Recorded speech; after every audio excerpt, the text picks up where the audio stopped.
Welcome to this course on 22 strategies to make money online. My name is Alex Kinedinik and I'll be your instructor. I sincerely appreciate you joining. Now let me briefly tell you how to take the course so that you get the most out of it, and we'll start right away. Well, first of all, these are online money-making strategies and businesses. They don't work for every country in the world. Different businesses will work better or worse in different places. So if you're in some part of the world where some affiliate program is just not available or some other strategy is just not done, that's fine, just move on. There's no course that can be made where every strategy works in every part of the world. So I have something for everyone. So just if something doesn't work for you or wherever you are, just move on and try to use other strategies. Second, I don't go into in-depth detail into any of the strategies because there are so many different strategies. It would be like 100-hour long course if I went in-depth into each strategy. The value of this course is so that if you're a new online entrepreneur and you're thinking, there's affiliate marketing, there's YouTube, there's Amazon, there's other things. What online business do I get into to make money online? And you try one, you try another, and it's frustrating, it's confusing. The value of this course is to de-confuse you, to make things clear so that you understand the pros and cons of each strategy, to be aware of the most powerful strategies today, and so you can make a well-informed decision of what to try. Ideally, you will narrow down your options to maybe 1, 2, 3, 4 ideal online businesses, because you cannot try 22 of them anyway. It's too many. It will disfocus your efforts, and you ultimately have to choose just 1 or 2 and go all in on those. And the value is that you'll be able to clearly reason through and plan which are perfectly suited for your situation. So you don't even need all the strategies, even if some don't work in your area. And once you understand what strategy you really want to go all into, then that's when you maybe take a second course, perhaps not from me, but from someone else, or learn in other ways. But then you get into that in depth. But I won't get in depth into any of the strategies here. Here, I'll just evaluate the pros and cons, but I think the pros and cons will actually be insightful as well, because a lot of these businesses are ones I've tried myself, so I will be able to offer good insight. So now that you understand what to expect from the course, let's begin. With this video, I want to introduce the section in the course that's coming up, because it's going to be a little bit long, but it's going to be fascinating. It's fascinating to me because it's a new opportunity. It's with using artificial intelligence. And the reason I love it is because there are so many applications. And what you have to do is look at what you want to provide as a perhaps service to clients, or what you can do to actually improve your business. You'll see as we're going through the videos. And let's say you want to start an agency or a freelancing business, but you don't know what services you can offer. Well, the great thing is artificial intelligence, specifically ChatGPT, which is really new, really popular right now. It does so many things for you. It writes content for you. It edits content for you. It checks grammar and fixes grammar. It writes sales copy. It proofreads. Those are all services you can offer to clients, that you can do for them. And the amazing thing is, let's say it would take you an hour to proofread and rewrite a couple of pages of text. With AI, it takes 1 minute. It does, it's a computer. It does it for, it's software. It does it for you. If let's say you wanted to write a blog post by yourself, it would take hours or a day, depending on how slow or fast you write. With AI, it takes minutes. So you see, you can charge rates that corresponds to hours of work, because your clients don't know that the AI did it. In fact, often AI does a better job than people. I'll be showing you the pros and cons, where AI is better, where people are better, where the combination of AI and a personal touch is best. But you see, the long story short is, you'll be able to charge for 2 hours of work or 3 hours of work, but spend only 2 or 5 minutes on the actual work, because the work is not done by you manually. It's done by artificial intelligence. And while watching the coming videos, think about what services you want to provide and what services you can create out of the AI, because the truth is that I'll be showing you some ideas, but there are so many more ideas that creativity is your friend here, because it's things that maybe I or other people haven't thought of, is where the opportunity lies, because artificial intelligence is new. People have been working on it for a while, but it's not been that great until now. Now there are good enough artificial intelligence software packages that you can realistically use for so many tasks. And now that you understand what we're going to do in the next videos, let's go through what you can do with AI, and then you take out of it what services you can offer to clients. With this video, let's begin looking into ChatGPT. It was released, as you can see on Wikipedia, November 30th, 2022. I got on it early in December and started researching and following it. So I'm always on top of this for you. And whenever something cool and new comes up, I try to add it to the course. And this really generated a lot of attention, because there have been other AI, artificial intelligence, chatbots and software, but they have not been as good. This particular one is noteworthy because it's tremendously good, and it has many applications in your writing, like blogging, like customer support, and many other things. So let's read together exactly what it is. So chat generative pre-trained transformer. See, generative pre-trained transformer. That's what GPT is a chatbot developed by OpenAI. We're going to go there in a second and sign up. So chatbot is built on top of AI's GPT family of large language models and fine-tuned with both supervised and reinforced learning techniques. So let's actually go there to OpenAI and sign up and begin using it to see how it will be useful for you. Here I am on openai.com. This is the company that created ChatGPT. Right here, they have a prompt, ChatGPT. You see, they have other things they made, but this particular release of this ChatGPT, that's exciting. So let's try it. So we're going to chat.openai.com, and they want us to log in and or create an account. Of course, we're going to sign up and create an account. You can create an email-based account or just sign up with Google, which is easier to do. So I'll just sign up with Google. Yes. And it pulls my name. So yes, that's my name, Alex Kinedinik. You enter your phone number just so that it sends you a two-step verification. You click send code. It's going to send you the code. After you enter the code, it's going to think a little bit. And it took me a little while for the system to get to the next page, maybe because there's just a lot of use for it and a lot of load on their servers, because this is a very popular tool. But we get here, so let's look at it together. You see, right now, this is free. It may not stay free forever, and it's projected to not be free forever, because right now it's in beta. And when things are in beta, they change frequently. So if anything changes, if it becomes not free, please send me a private message so I can jump in and update the video for you and give you other options. Because if they change anything, it's not like they email me and say, hey, Alex, we've changed, so please update your course. I only find out about it when people let me know or the next time I log in. So if you see any changes, please let me know. So just be aware that the reason you are getting it for free is because they need to collect feedback from users like you and I on how people are planning and how people are using this tool.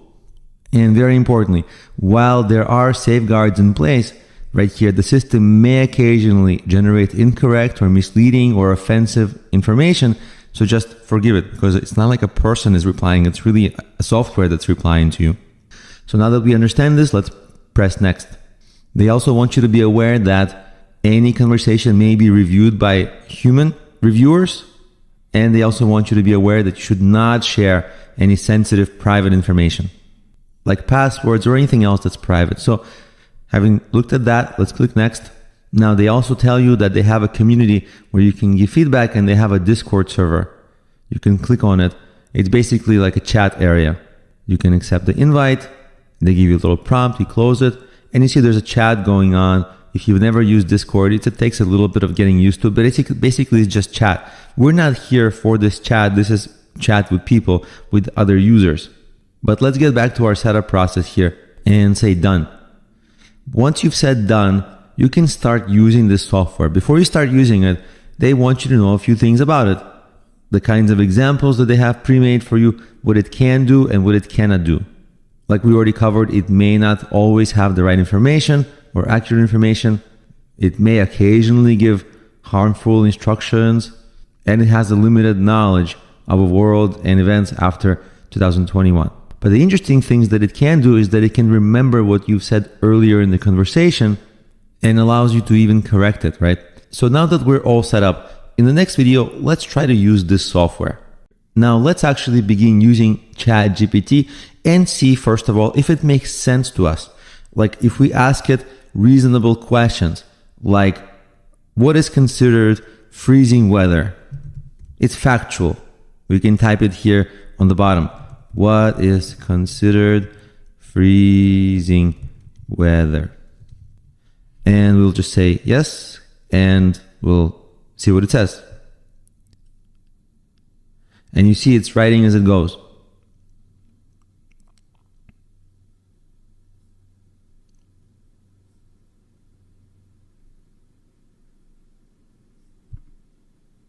Now let's read it together to see if it makes sense. Freezing weather is generally considered to be weather that has an air temperature of 32 Fahrenheit or 0 Celsius or below. This is the temperature at which water freezes and turns into ice.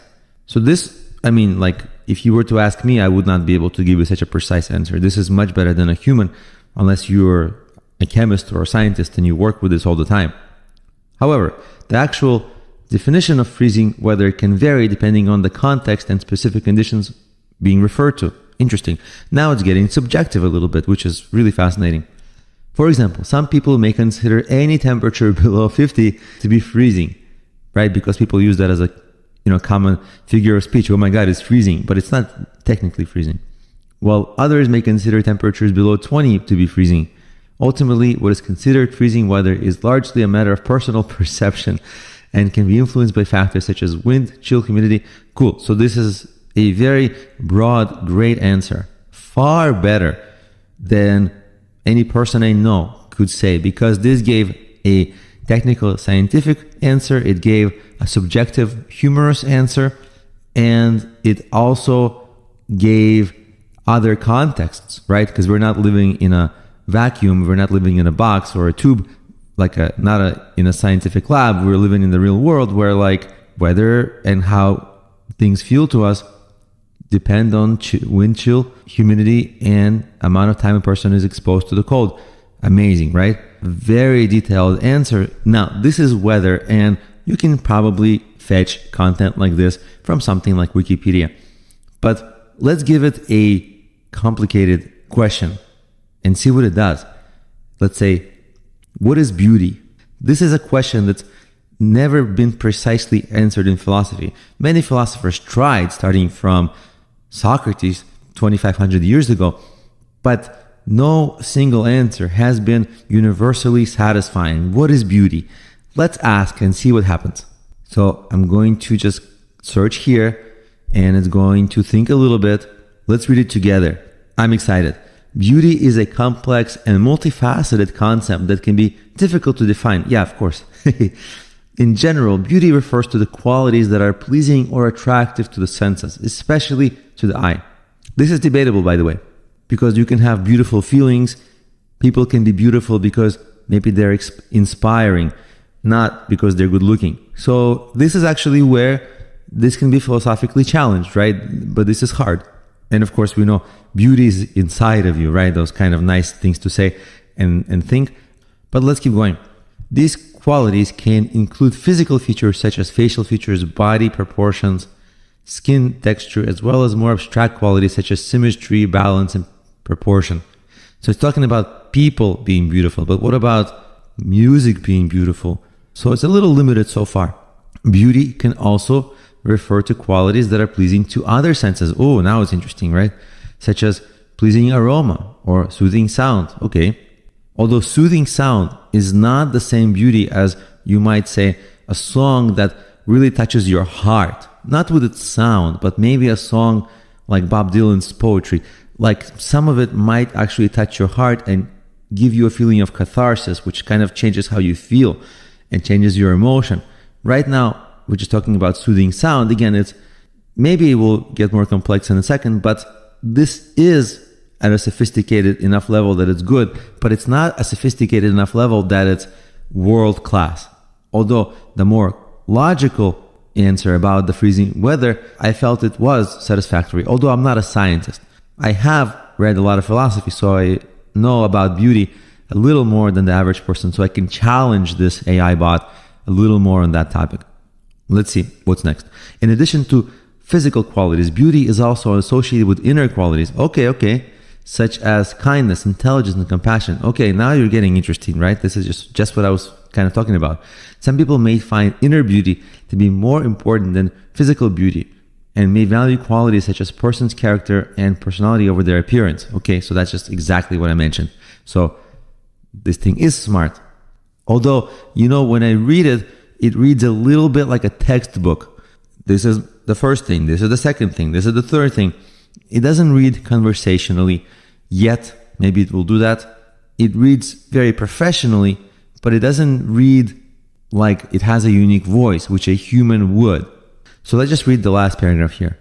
It's important to note that beauty is a subjective concept, and what one person finds beautiful may not be the same as what someone else finds beautiful. Beauty is often culturally and socially constructed, and what is considered beautiful can vary widely from one culture to another. Now, there is more to say on this topic, a lot more to say on the topic of beauty. So all in all, this is a really good answer. You could, of course, go deeper into the topic of beauty, but right now we only have 3 paragraphs, and for 3 paragraphs, this is quite a nice and balanced answer with multiple viewpoints. Does it have all the viewpoints? Not really. Does it go deep into any? Not yet. But let's see something interesting. What if you try to use this for a blog, let's say, and somebody else tries to use it for a blog? Well, then you have duplicate content, right? Not really, because if you regenerate a response, it will write it differently. So let's try that together. Regenerate response. Let's read it. Beauty is a complex and subjective concept that can be difficult to define. It is often used to describe qualities that are pleasing or attractive to the senses, such as a beautiful person, a beautiful landscape, or a beautiful piece of music. Beauty can also be a matter of personal taste and individual preference. So you see, it's not duplicate content. You can keep regenerating. And so what does that do? If you want to have 100 blog posts today about some topic, well, you've got it. Of course, you can't just copy and paste. You have to add photos to your blogs, maybe a video embed, maybe you will hyperlink to some other blog posts. So you have to edit it, and you have to use your own unique voice. And if you're going to, let's say, add it to your blog post, so in the next video, let's look at how we would proofread this text and how we could possibly improve it. In this video, I want to show you how ChatGPT can actually help you do your own proofreading. So actually, look at this. I asked it a question. Can you fix grammar of this text?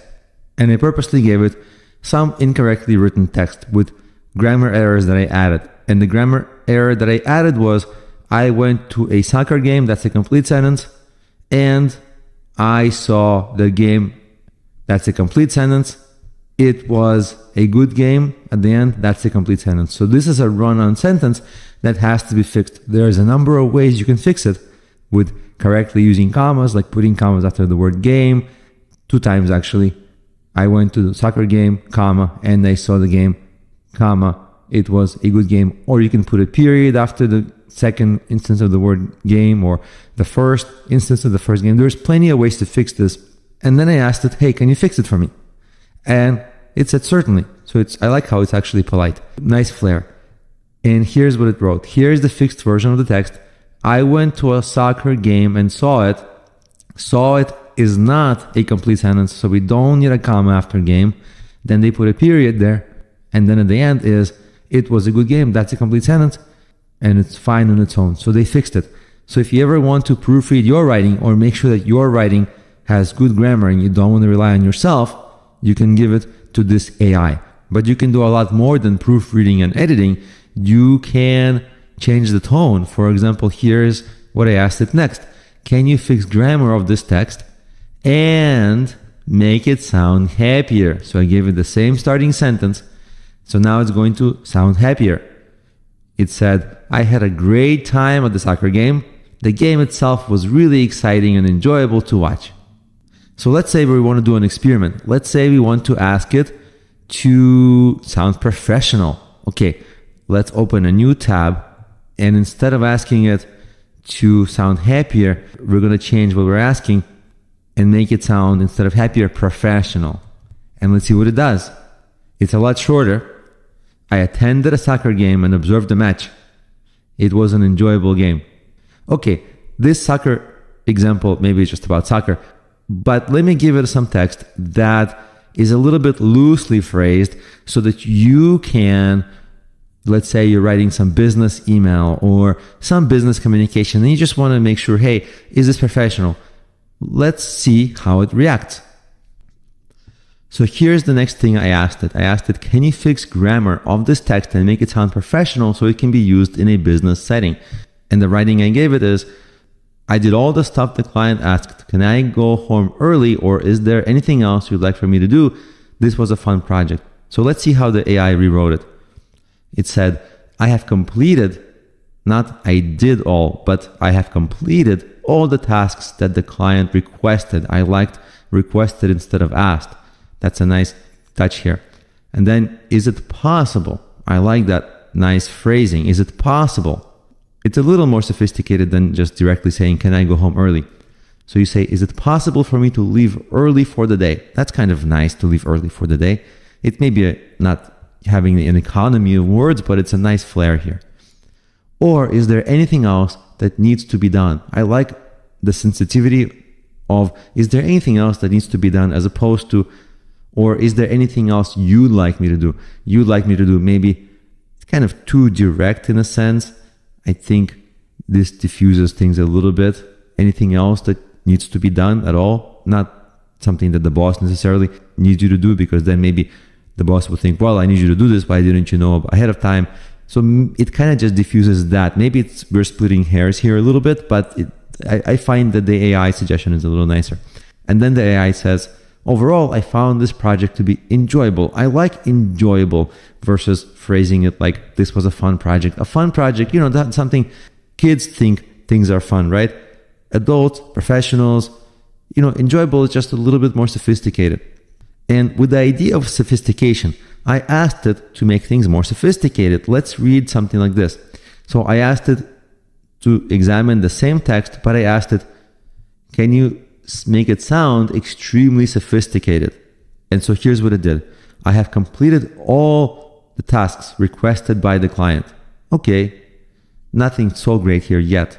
May I request permission? I love this. May I request permission? I really like the super professionalism of this. To depart early for the day. I like the word depart here. Depart. It's almost like you're going on a journey. You're going to depart. I don't know. I feel like there is sophistication here. Or are there any additional assignments that you would like me to undertake? I like the idea of undertake. It's really sounding sophisticated. Is it overkill? Perhaps. But what you can do when you're writing any business writing, email, any communication, put it through this, give it this task, and ask it, hey, make it sound more professional, make it sound more sophisticated, fix the grammar. Of course, you want to start at a good point, because it only will correct the points you're making. It's not going to put new thoughts in your head. But the ideas you give it, it will make it whatever you ask it to make it. It will make it fun if you ask it. It will make it sound sophisticated if you ask it. It will make it sound profound if you ask it, or just directly professional. Whatever you want, whatever is best for your communication style with your particular person with whom you're communicating with now, with whatever you're writing, it will do it for you. So definitely, if it's important for you, put it through this before sending. And by the way, now that I've gone off that tangent, let's just see how it finishes the block of text here. I really like how it says, it's been a pleasure working on this project. I really like the phrasing. It's been a pleasure. It's always nice. It's been a pleasure working with you. It's been a pleasure doing this. It's been a pleasure. Pleasure is just nicer than it was a fun project, right? It's just nicer. So this whole thing of asking it to be more sophisticated, I really like it for myself. I think I'm going to honestly use it and make things sound more sophisticated. Maybe if not for others, then for me, because I'm literally a geek of this stuff. Like, I really try pretty wholeheartedly with a lot of effort to make my own language more sophisticated. And this gives me many great examples. I'm probably going to adopt the use of, it's been a pleasure doing this, it's been a pleasure doing that. It's not for every instance, because sometimes it's overkill, but sometimes it's very nice. Or leave, I'm going to just say depart. But really what I'm going to do is look for instances when it's appropriate to say that and say it, because if you say it in a situation where that's too much, it will just sound silly. But there's an element of charm to this. Depart. Ooh, I like this. So having said that, let's look at some professional writing and make it more sophisticated. Here is an example of a description of a sales page that I have for one of my courses. It starts right here. It's a course with a lot of marketing strategies, as you can see: Google Ads, influencer marketing, YouTube channel, whatever. You see a ton of marketing strategies in one course. It's a big course. And then I have my description. We're not going to read it because it's going to be too boring. But what I'd like to do is read with you the enhanced version that the AI made, and I'll just tell you if it's better in some ways. If it's not better, it's not better. Because you see, it doesn't really know what's inside the course. It only knows what I pasted above. So I, as a human who made this course, know so much more about this course than the AI. So I would write the details. Then I would put it into the AI, literally paste what I wrote, and then the AI would make it sound more sophisticated, or at least try. And then I would see, what do I love about what the AI did? And I would edit my original one, not just copy paste and blindly, and whatever the AI gave is what my new description is, but I'll carefully read what the AI created. And if there are some elements of it that I love, I'll add those basic elements. So let's read it together. Enhance your marketing skill set and take your business to the next level with our comprehensive course. With over 20 hours of content, you'll learn anything from fundamentals of marketing to advanced strategies like Facebook, LinkedIn marketing, SEO, Google Ads, and other things. You'll also delve. I really love the word delve, because in courses, a lot of times we write you'll learn this, you'll learn this, you'll learn that. It's very boring. So delve is nice to use once per sales page or somewhere, just to give it that extra level of sophistication, so that the top 10% of sophisticated learners, and by the way, when you're looking at sophisticated anything, usually in business, people who are sophisticated, they usually are part of the demographic who have more money, can spend more. These are the clients you tend to want. So I love delve here. This is the first thing I really like here. You'll also delve into video production, YouTube marketing, podcasting, and offline marketing techniques. Now let's read the next paragraph. But this course isn't just about theory. You'll also learn how to apply the strategies to your own business through hands-on exercises and case studies. I really like how it's emphasizing that this course is not just theory, but also something you can apply hands-on and practice and have exercises. Because students want practical things they can use. People don't want theoretical. They want applicable. And I will take that suggestion, and probably, you see how here I have section headings? I will probably create a whole section heading on how it's actually real life applicable, not just theory. I love that suggestion by the AI. This is the second suggestion I love. Let's keep reading. Plus, the ability to skip around and focus on topics that matter to you most. You can tailor your learning experience to your needs. And again, the phrase tailor your learning, I really like this because that's a sophisticated phrase. And then the last paragraph, so why is mastering marketing so important as a business owner, entrepreneur, or creative professional? Having strong marketing skills allows you to generate your own revenue, attract your own clients, and achieve financial independence on your own terms. So it's fine, and the rest of it is fine. But there are a couple of takeaways that I really liked. So again, whatever you are writing, if it's reports, proposals, emails, and they are important not only to you, but the recipient, put it through this, and whatever the audience is looking for. Let's say your audience is looking for sophistication, or blue collar audience. ask the AI to do that, and it will give you these tidbits that you can then use to enhance your original writing, if anything. In this video, let's begin proofreading the text we generated with ChatGPT. Well, let's look at the steps of proofreading. First, you would look at the grammar. Grammar here is really nice. This thing is good at grammar. Next thing, does it make sense? Yes, it makes sense. Next question you would ask, does it help the reader? Yes, it does. Next question you would ask, does it have its own unique individual flair? Or you might ask, if you're blogging, let's say, you want to resonate with your reader, you want to use interesting language, you want to have quirks, right? Add the humanity, add your own little humor, your own little insights, your own little jokes, your own little ironies. This doesn't have that. So it's an 85% top quality blog if you copy and paste this into your blog. Granted, if you add hyperlinks, photos, videos to supplement the text, but this is already quite acceptable. What you have to do in the editing is add your own quirks. Maybe a joke here and there. Maybe an example that only you have. The example you have might be, you might have gone to Italy, to Florence, and you might have seen the statue of David in person. It might have stirred you emotionally. And from that might have followed a lot of personal, deeply emotional experiences, because that is a really emotionally evoking sculpture. And this comes from you. And this is how you connect with your reader. You want to be more than a textbook. If you want to inspire a passionate audience, if you just want to use your blog posts for lead generation, you don't need to inspire. But although, of course, it might be great to inspire, but people get the information, they take the next steps. That's fine.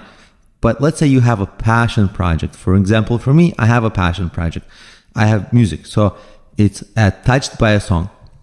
And I have a blog that I write without AI. And in this blog, there's one post about Bob Dylan. So in the next video, let's compare how I wrote that blog post, and I chose it specifically because I wrote about it from a place of passion. I wasn't trying to make money. There's no ads on it. I don't sell anything. I just loved that one song by Bob Dylan. I thought the poetry in it was mind-blowing, and I was really just fascinated by it. And so that's the place from which I wrote the blog post. And we're going to compare that to how ChatGPT would write about the same topic. And then we're going to look at what are the pros and cons of each, and how can we use the pros of each to combine so that the eventual post can be better than just artificial intelligence writing and just human. But the combination of them can be tremendous. And that's what we're going to explore in the next video. In this video, let's compare, for proofreading purposes, a question I may ask the software ChatGPT about something subjective, and we'll compare it to a blog post that I wrote on that topic, where in that particular blog post, I brought a lot of passion to it. And the blog post is on my music website. It's a blog about Mr. Tambourine Man, which is a song by Bob Dylan.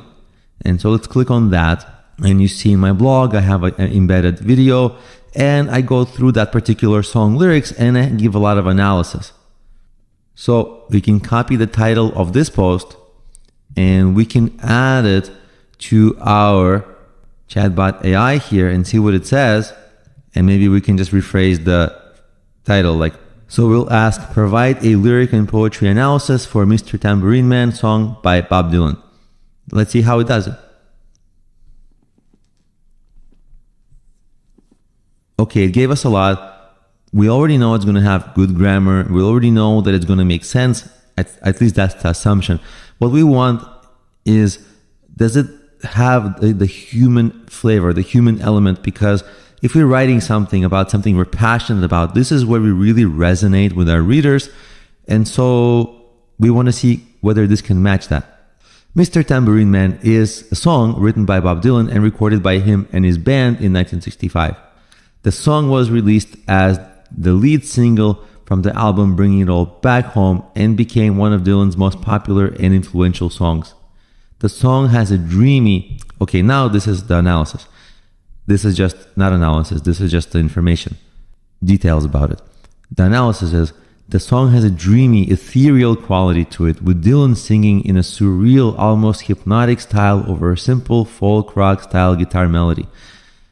That's actually what drew me to it originally too, is that the lyrics were so dreamy and the performance added to it that personally as a listener, when I was listening to it, I was like, wow, this song is taking me to a different world. So this kind of resonates with me. Yes, I agree. That was sort of close to how I would describe it. Then we would continue. The lyrics are enigmatic and open to interpretation. They are enigmatic and they are open to interpretation, but I think there are some more or less accurate intended interpretations by the artist. With Dylan singing about a mysterious magical figure called Mr. Tambourine Man. Again, there's a lot of theory about who this Mr. Tambourine Man is. It's actually about another musician that Dylan knew, whatever, who appears in his dreams to help him escape from the mundane realities of everyday life. Honestly, okay, this is a song about drugs. I'm not a fan of drugs personally, but the way this song is done is it's so dreamy and beautiful. It makes it look so amazing. But let's keep reading, because actually this right now is worse than what I wrote. And I'll show you in a second what I wrote. One possible interpretation of lyrics is that the tambourine man represents the power of imagination and creativity to transport a person to a different place and state of mind. The lyrics suggest that the tambourine man is able to take the speaker away from boredom and pain of his everyday life and transport him to a place where he can forget about the troubles, forget about all his cares. Another interpretation is tambourine man is spiritual or transcendent force that can keep the speaker finding life purpose in life. This is actually not a common interpretation. So I just happen to have been a fan of the song and have spent a lot of time reading posts about it, making my own videos and posts about it. So I'm not an expert in this, obviously, but I know more than the average person, and I have yet to really see these interpretations. So yes, when a song is very vague and poetic, you can say it's about the meaning of life, and you kind of are always right? But it's also kind of wrong because, it's just random fluff. Here's what the song is really about, and we can look at my blog post. I'll start with the main meaning of the song. This song is about escapism of drugs. It portrays the escapism of drugs in one of the most beautiful ways in all of poetry, songwriting, and literature. But near the end of the song, there is a sudden change with the following lyric. And let's read the lyric together because it's pretty poetry. And take me disappearing through the smoke rings of my mind. As I'm saying this, picture the images, smoke rings of my mind. That's what good poetry does, is it creates images in our mind that we can see. And take me disappearing through the smoke rings of my mind, down the foggy ruins of time. Picture that. That's a trip. This line by itself, second line, is a trip on its own. Down the foggy ruins of time. If you start picturing that, you're in a different world.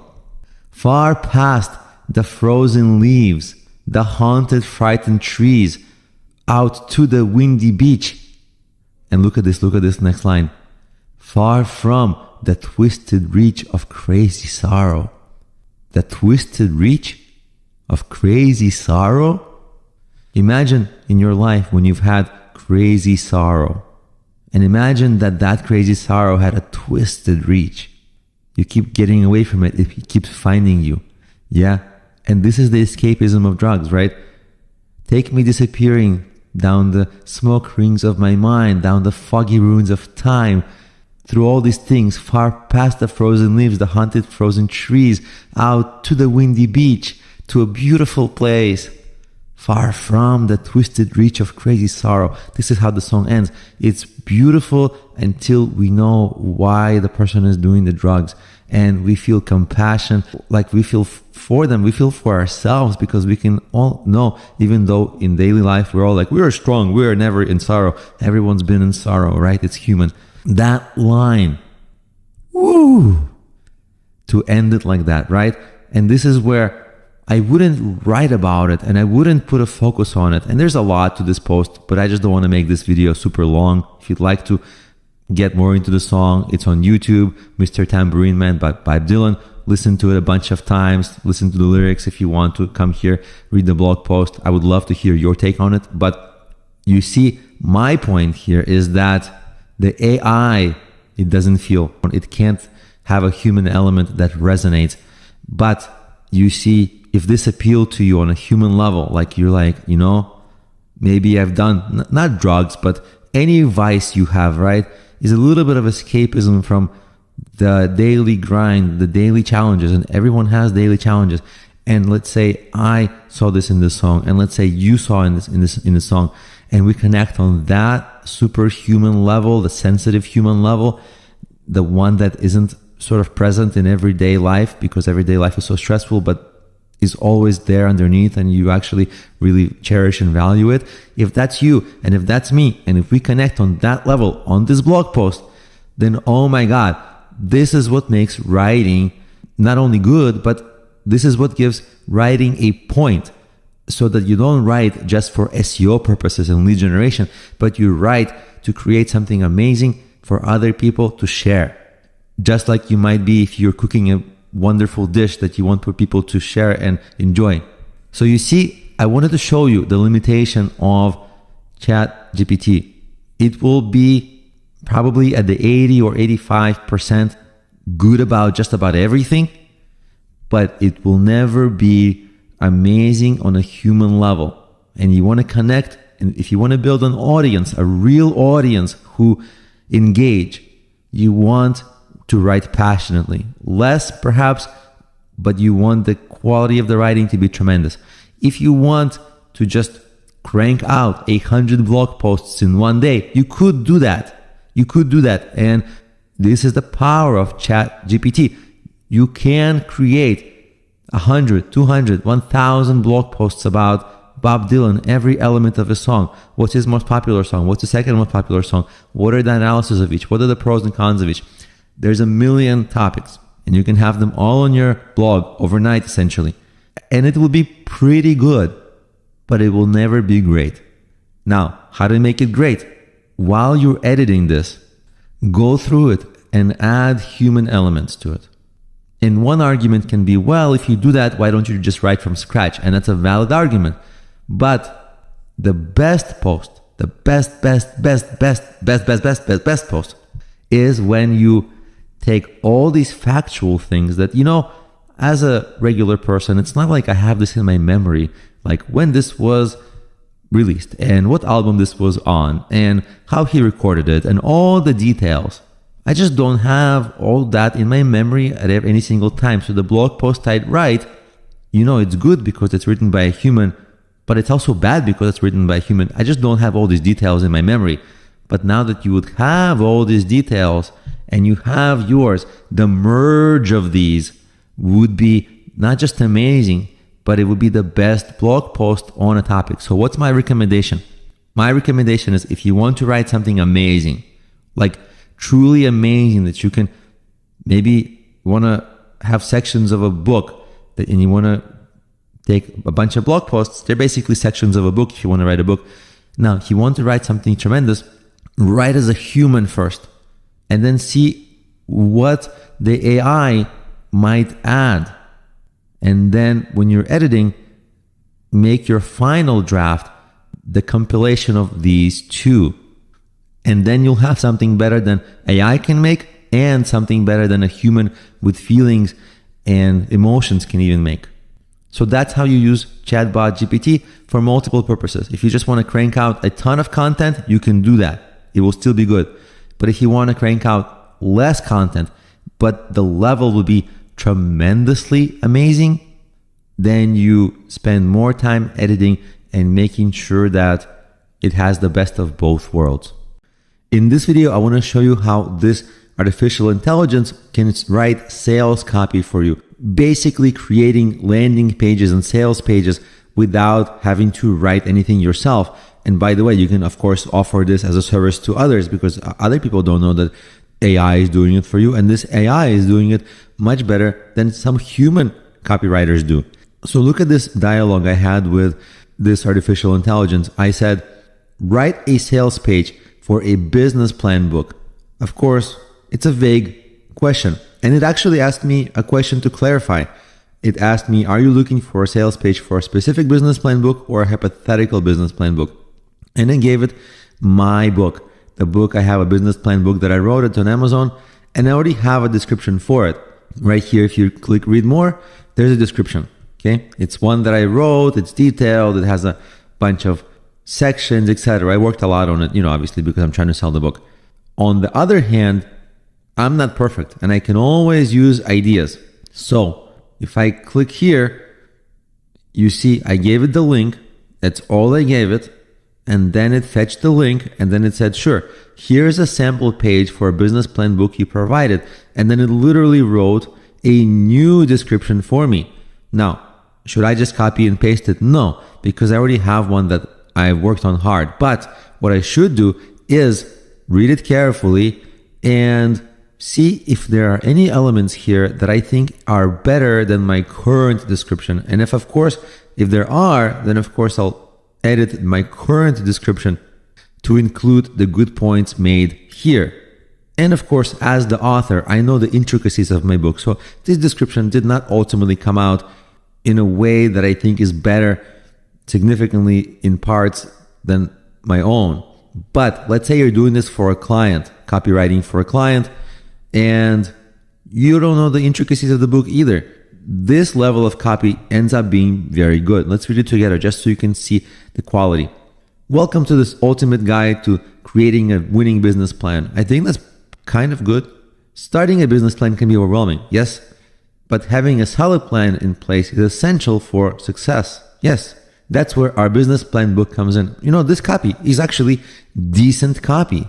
For some people's tastes, they might even say it's better than the copy that I currently have. I don't quite think so, but maybe I'll warm up to it because, you're always biased towards things you wrote on your own.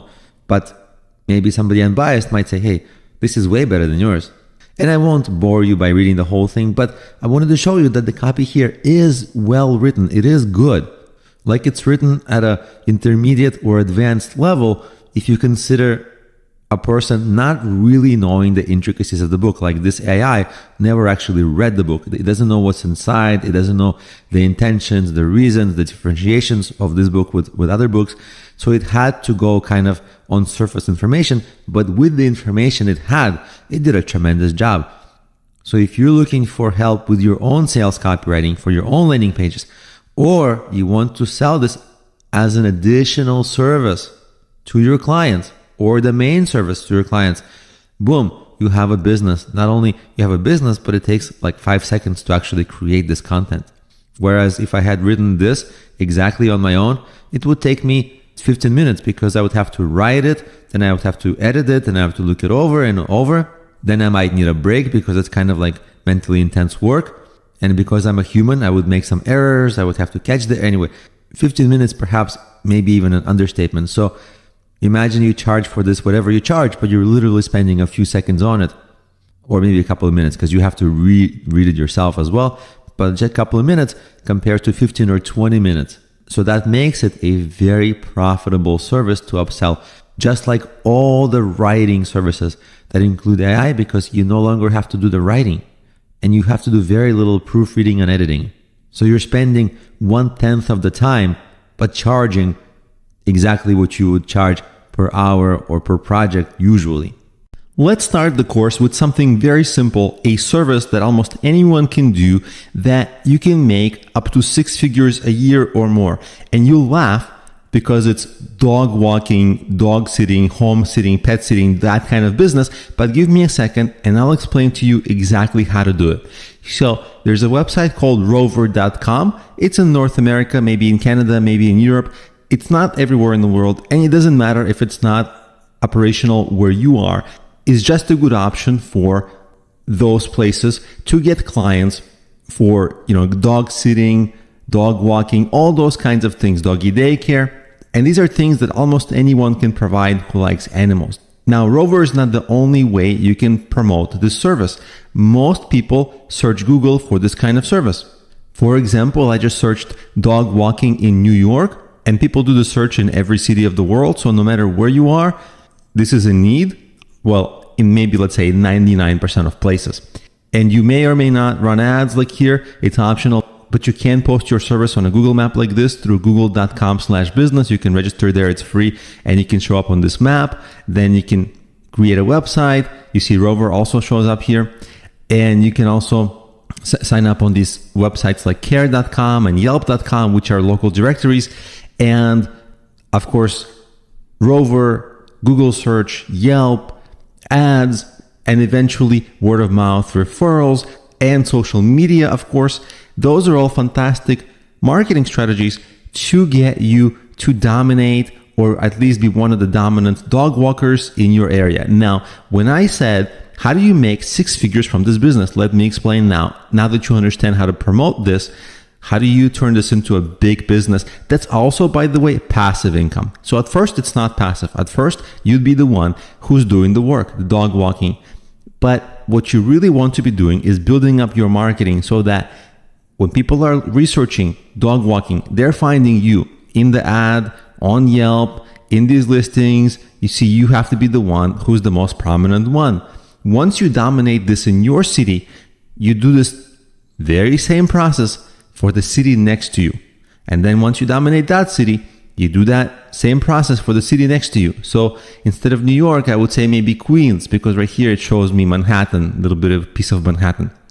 So then you go to Queens, Brooklyn, Bronx, whatever, every city next to you, right? Maybe you go to Long Island, which is kind of like the next thing over from New York City, and so on and so on. And then once you start dominating these large geographies, these large areas, you'll have so many clients that you'll need to hire staff of dog walkers and dog sitters. You're not going to be doing the work anymore of actually dog walking, dog sitting. You can, but actually your time will be better spent to just do the marketing, hiring well, and making sure that all the clients are happy, doing customer support and doing new marketing so that you start to dominate new and new geographies. So when you dominate new and new geographies and hire well, hiring is going to become a very big and very important aspect of your business because you want your other dog walkers to be amazing. You don't want customers to complain because then you lose customers. You want customers to be thrilled. So getting the best dog walkers, paying them well, and then taking a cut of every dog walk that's happening because you're referring these clients, that's going to be how you turn this business into a 6-figure. And you know what? Sky's the limit. This can be a 7-figure business eventually. It just depends on you dominating these geographies in the way that I explained. And by the way, this doesn't have to apply only to dog walking. Any kind of a mobile service where you don't need an office, mobile haircuts, mobile car cleaning, when you come to people's homes, home cleaning. There are dozens of services that you can provide, just like this very simple dog walking, which was an example, but there are dozens of services that maybe lawn care, gardening, or something like that, which work in exactly the same way. You can start promoting them very early, like let's say on day 1 or week 1 or month 1, and grow steady and grow into other geographies and hire people under you. And instead of a one-person side business, you really create this into a multi-employee business. So that's how you provide a regular service, nothing innovative, nothing too crazy, maybe even like a service that doesn't seem cool. Like other people would say, dog walking, like I don't want to do that, or that's lame, or whatever. Like I wouldn't say it's lame, but some people might think, well, it's not the coolest business in the world, right? But at the same time, it's cool to make a lot of money. So that's a perfect example how you can take almost anything that seems like it's not money making and actually do really well with it, and eventually even turn that into a passive income situation, or semi-passive, almost passive. It's never going to be 100% passive, but certainly it's passive when you hire an employee, they do the work, and you just sit at home and collect a part of their revenue. There's a whole other set of services that you would categorize as concierge services. These can be things like food delivery, shopping for any items, light help moving, because heavy help moving, you just need to hire a moving company, or somebody to come to your house and assemble furniture, help you move things around, mounting pictures on the wall, light cleaning, all kinds of things like this. And so I want to show you this site called TaskRabbit. It's not active everywhere in the world, but it's active in large parts of the world. And where it's not active, similar sites are active. I'll show you in a second how to find them. But basically, you see what kind of projects there are, like mount a TV, move boxes into a truck, lift furniture.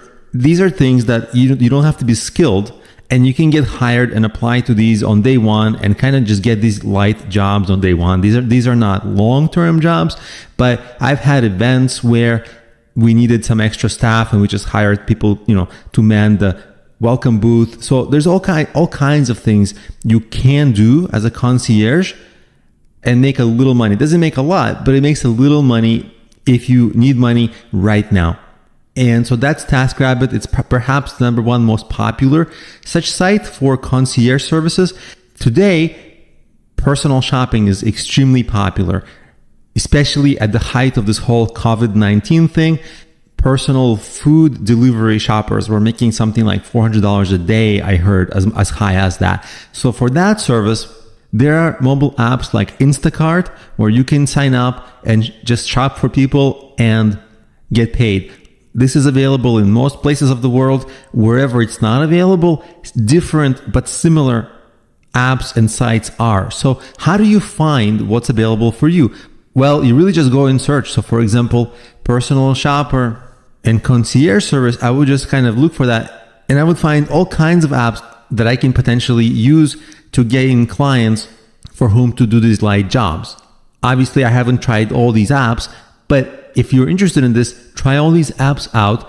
Some of these will be not very good. Some of these will be very good. It depends on what services you want to provide and how popular that service is in your area.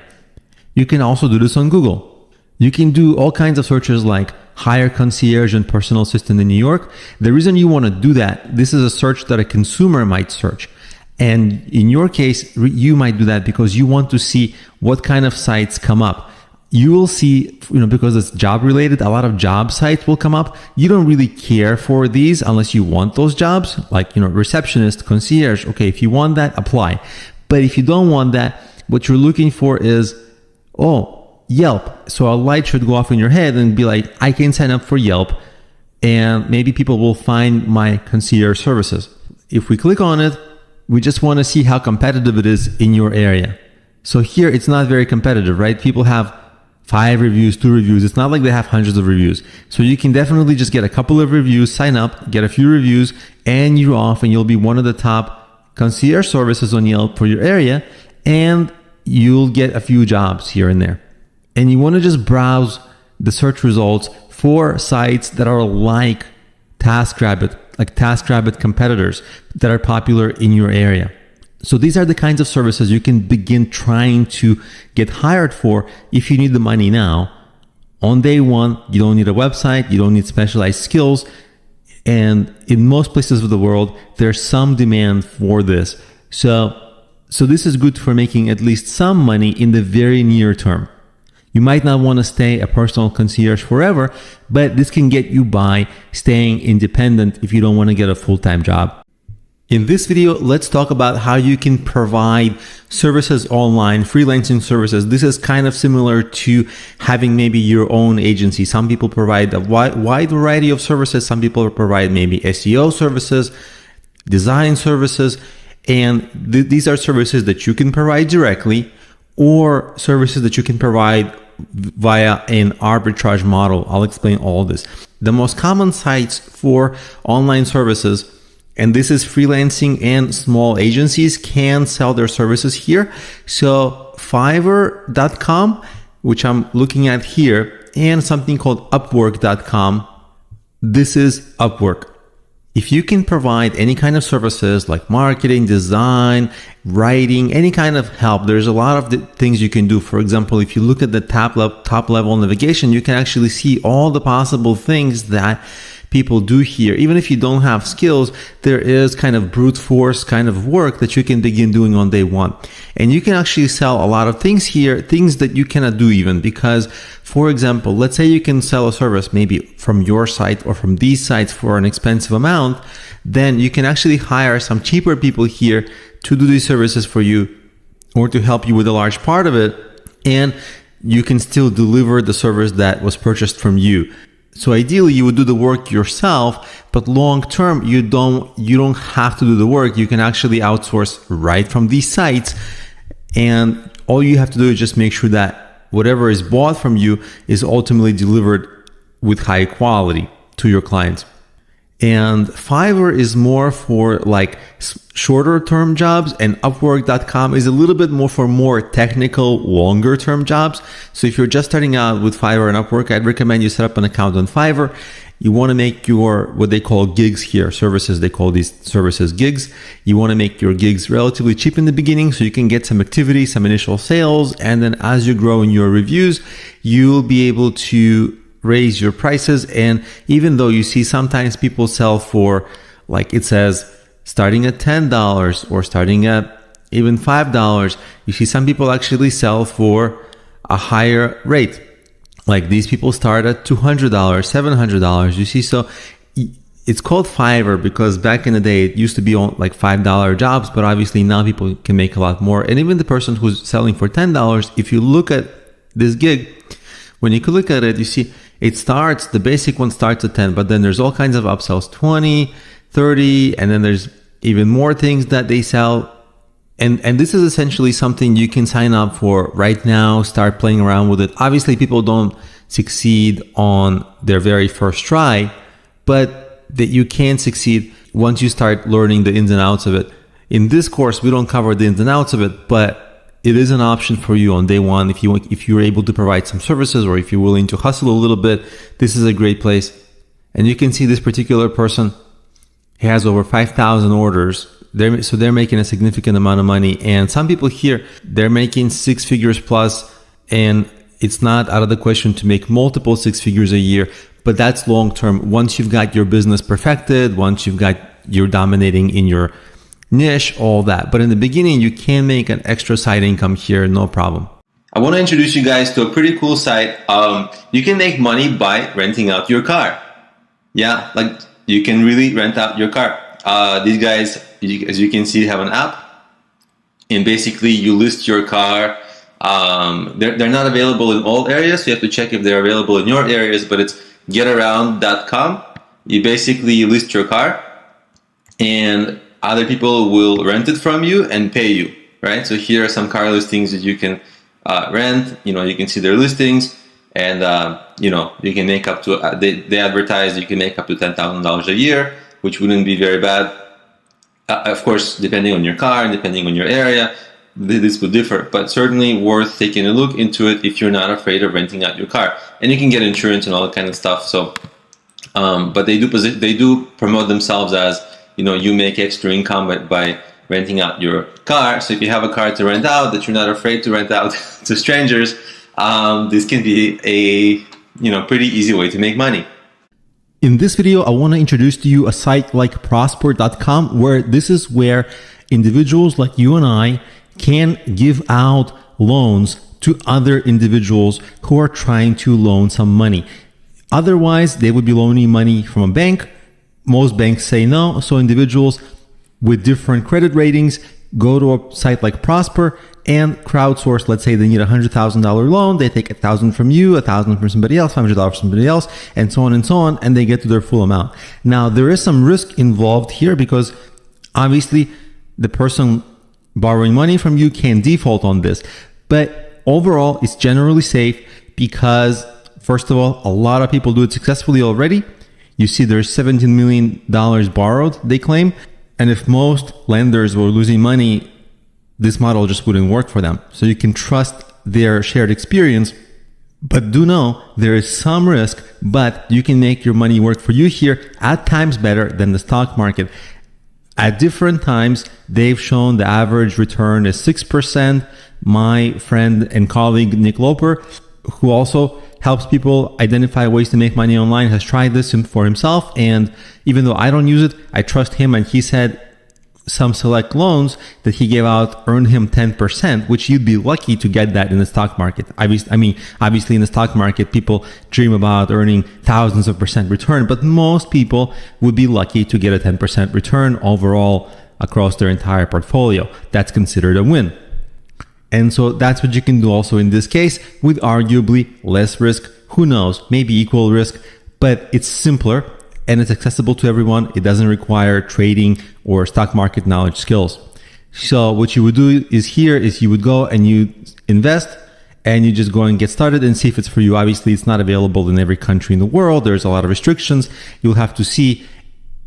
But if you have money that you can invest, that's laying around, you can make your money work for you by earning you more money through a site like Prosper. There are other microloan sites like Kiva.org and similar ones, but I chose this one because from my understanding, it's the easiest to use and get started for most consumer level people. Like we would be not experts in this field. So this site will be one of the better ones, one of the simpler ones for us. Of course, you can Google for micro lending sites and you can see there's dozens of them. Some are less, some are more reputable, some specialize in different things. But this one I feel is a good starting point because it's general enough, it's simple enough, and it's trustworthy enough to get started. Obviously, remember, there's risk, but anytime you make your money work for you, there is risk. In that scenario where your money works for you, you can't avoid risk entirely, but this is one of the safer and more reputable places to make your money work for you. In this video, let's talk about a very easy way to make money online, and that's through taking online polls. Now, you're not going to make a lot of money with this, but anyone can do this. There's nearly no restrictions, and you can get started on day one. Are you going to become rich doing this? No. But can you do this almost anywhere from your phone? Yes. In a line, in a store, grocery store, while waiting for your doctor's appointment. If you have time to waste, well, now you should not waste it. You should maybe do this. It's going to make a tiny bit. Don't look for this to make a lot of money, but look for it to actually make you a little. So the first and perhaps the most reputable and known company in this space is iPoll. You can, by the way, sign up through their web interface like I'm showing you, but they also have, as you see on the bottom of the screen, Android and Apple apps, so you can do this on the go, which is what I would recommend actually, because when you're in front of a computer, you probably have better things to do, but maybe when you're out, when you have a little bit, quote unquote, time to kill, this is perfect for that. You would sign up, and once you fill out your profile, they'll send you appropriate surveys and polls, and then they'll pay you for it. Very little, but at the same time, better than what you're making now if you're making zero. That's iPoll. A second company in this space, which is almost similar, is Swagbucks. It's also been around for a while. You also just kind of earn points by doing little things like filling out surveys and filling out little things they send you. You get a little cash for this. These sites, they kind of work somewhat similarly. Another site that's similar is The Opinion. It's basically very same thing. Companies pay you to fill out different surveys, questionnaires, test things. It's very simple. They explain it here. Sign up, take surveys, get paid. Couldn't be simpler than that. So that's theopinion.com. Very similarly, opinionoutpost.com. Very same thing. So at this point, you may be getting lost, like which company should I sign up for? Try one or two, see how it works for you. If you're getting paid too little, move on, try the next one.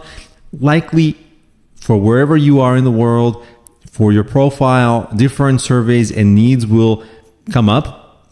And somewhere it's a little less, somewhere it's a little more lucrative. So one of these sites will work a little better than others for you. So then you will just try them all. This is a no pressure strategy. You can kind of do it on your own time, really. And we can just go down the list. You see inboxdollars.com, very similar idea. Earn cash, taking survey, playing online games, shopping online. Very basic, simple things. You do simple tasks, you get paid very little, which is commensurate with the amount of work you do. So it's easy and you make little. And lastly, we have Survey Junkie. Same idea. So sign up, take surveys, get paid a little bit. So these are some very good options for you to, on day one, to begin attempting to make money with these. As long as your expectations are moderate, you'll probably be relatively happy with them. In this video, I want to give you an affiliate marketing introduction. It's a very popular topic these days. A lot of people ask about it. A lot of people are very confused by it. So hopefully in this video, I'll totally deconfuse it and outline some ways you can actually get started with it if you want to, if it sounds appealing for you. So at the root of it, really, it's not new. It's basically selling products of other companies for a commission. And this has been around before the web. The reason it's popular on the web is because the web has created a lot of digital products, and digital products can give you a big commission, because for physical products, there's just not a lot of extra room there to give a large commission. So like Amazon, which sells physical products, for example, gives on average between 5% and 9% commission. And that's relatively small, because for a digital product, the creator of the product, the cost to them to reproduce another and another and another is zero. Just copying a digital product is zero. They can give a 50% commission, 75% commission. So the commissions are tremendously more attractive online for digital products than for physical products, but you can still resell both. And now let's walk through some of the very popular sites where you can find thousands upon thousands of products. Some of them have various requirements, like a website or something else. Some have no requirements. So if you're interested in this, try to apply to all of them, see where you get stuck, and see which ones allow you to enter. Any of the ones will go over, will have thousands of products for you to choose from to sell. The first such site is CJ.com, formerly Commission Junction. This has a lot of reputable companies that you can promote. Amazon Associates program is basically something you can sign up on the Amazon site. If you scroll to the bottom of their site, they have their Amazon Associates affiliate program link, and you can go through the steps of registering for that if you want to sell Amazon products. Clickbank.com is something a lot of people have heard of. This is only for digital products, and they have very few requirements for getting accepted to this site. Also, shareasale.com has a little bit more reputable brands, and jvzoo.com is very similar to ClickBank. Now, the challenge isn't really to get the products to sell, because obviously there's a lot of companies who want you to resell their products. The challenge is promoting the products. That's where it's really hard. The common ways to promote the products are obviously from YouTube, from creating content on your own website and driving people to buy the affiliate product. You can also participate in different forums and communities, and from there post some affiliate links, not in a spammy way, but maybe if it's in a helpful way, if your link is actually for something that actually helps people there. And of course, you want to be careful of ads. A lot of people online recommend, they say, oh, you just run Facebook ads and you'll make a lot of money. But the Facebook ads, to get good traffic, it's not that cheap, and a lot of people lose money by running ads.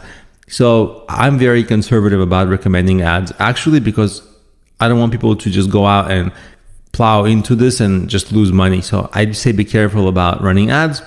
And of course, the whole other part of this is, on the one hand, you can just have an affiliate marketing business where maybe you have some kind of website, get traffic to the website, and the whole purpose of this website is to get people to click on your affiliate links and buy something so you get a commission. But there's another way of doing this, and that's actually something that I actually do. I sell a lot of my own products, but there are some instances where I cannot sell my own products. For example, some of my clients need a website, and I cannot sell them website hosting or website design. I just don't do that. So I promote affiliate products and services that can help them with that. So it helps my clients, and it helps me because I get a commission. So I use it to fill the gaps in my business as a part of my business, as a secondary strategy to make money. So affiliate marketing can work both ways, as a number one priority of making money, and as a secondary way to make extra income from scenarios where otherwise you wouldn't be able to sell to your clients. So that's effectively affiliate marketing. A lot of people online make it out like it's easy to do, but the hard part about it is promoting the products. 95%, 98% of the people who are new to this, they get stuck in the promotion part because it's really not easy to sell. In this video, I want to go over the nice things about affiliate marketing because it can be a really great business. I believe in it, I do it, and I've seen it work really well. I don't want to say that it's easy, but it is potentially good. You don't need to create any products. What does that mean? You don't have to manage your inventory. You don't have to provide customer support. You don't have to ship products. You don't have to do a whole bunch of things that almost all other businesses need to do. Not to mention, you need to spend $0 to get into this business. It's free to start. You can have a website. You don't even need a website because you can start promoting it from like YouTube or something. So you literally can start on day one for free without having your own products. And that is unique to affiliate marketing. That is amazing. Like, it's really rare. So the products are readily available in all fields of life, in all niches. You just have to choose the ones you want to promote. And you can do all of this starting on day one. Most people don't succeed on day one. Obviously, it takes some experience with everything, but you can start on day one, which you cannot say about almost any other business. Even starting a blog, I mean, you still need to put up a website, which takes for some people a little bit of time. So if you need to make money ASAP now, this can be a good option. But really, what I actually would recommend, how I'd recommend looking at it, is actually not looking at it as a way to make a quick buck necessarily, but ultimately to figure out how you're going to promote it in more or less automated ways, like maybe SEO or YouTube, or some way that you just put out the marketing and you just keep getting traffic to it so that it becomes passive income. Because when your traffic is automated and you're able to sell these products that you don't have to support, don't have to create, this can become one of the more truly passive incomes that you hear people talking about it long term. Once you perfect all the moving parts of this business, you can actually start not just making a little bit of money, but making more and more and more money, and hands off. This is not a get rich quick sort of scheme. Before you get to a significant amount of revenue, there's still going to be some serious work to be done, but it is possible. There are many websites which aggregate and collect affiliate products you can resell. In fact, Amazon is the biggest affiliate aggregator. You can sign up to be an Amazon affiliate and resell almost any product sold on Amazon, which is millions and millions of products. In fact, if you're on the homepage here, all you really have to do is scroll down and it says become an affiliate. Now, the problem with Amazon is that they give relatively small commission rates. You see up to 10%. That means less, because they sell physical goods. Physical goods tend to have smaller commission rates than digital goods. But an even bigger challenge for some people is that not everyone is eligible when you apply. You see here, join. They have some requirements. For example, one of the things that holds people back is that you need a website, they say. And there are some other things that they require from you. If you don't have a website, you can join sites like ClickBank or JVZoo. Let me talk about ClickBank for a little bit. A lot of people are already familiar with ClickBank. It's an aggregator of affiliate offers. There's plenty of digital affiliate offers giving large commissions. They don't require you to have a website, but they do have a large list of countries that are not allowed. I'll show you that in a second. To understand how this site works, people like you and I, like small business owners, can post our products to be sold there. On Amazon, that's also true, but on Amazon, there's also a lot of reputable big brands that sell there. Here, there's less of that. There's fewer reputable big brands. There are a lot of small-time people, which means they often create low-quality products you don't want to promote. So you have to try the products yourself to see, are you promoting something to your audience? You don't want to embarrass yourself or lose trust by promoting something subpar. There's a lot of that going on here. So you got to be very careful when selecting products. And of course, not everybody can join, because here's an article which lists all the countries that are not allowed. There's about 50 countries. Here's the list, restricted countries: Afghanistan, Angola, Bangladesh, and I don't see India on this list, although I have had some students from India complain that India is also banned now from the list of countries. If you live in one of the countries that is listed here, don't worry, there's another option. This is JVZoo. It's like a number 2 of ClickBank. Basically, same thing as ClickBank, but slightly worse. Less products, a little bit less of everything, less quality, but they don't require you to have a website. They take people from anywhere in the world, from any country. So if you're really struggling, this is where you go to sign up for affiliate programs that you can then resell. And you can sign up here on day one. They will let you sign up. On day one, most products that you promote here do not have a complex set of requirements. You have to apply to promote some products, but most of them will just allow you to do that. And again, most of the products sold here are not great products. They're just okay. So be careful selecting products, but at the same time, anyone can get products on day one from this site and then begin to resell them to begin to try to make affiliate revenue. And once you become good at selling your affiliate products, this is one of the businesses that is known to be work from home, passive income, all those good things long term. With this video, let's begin our section of the course on how to make money selling books.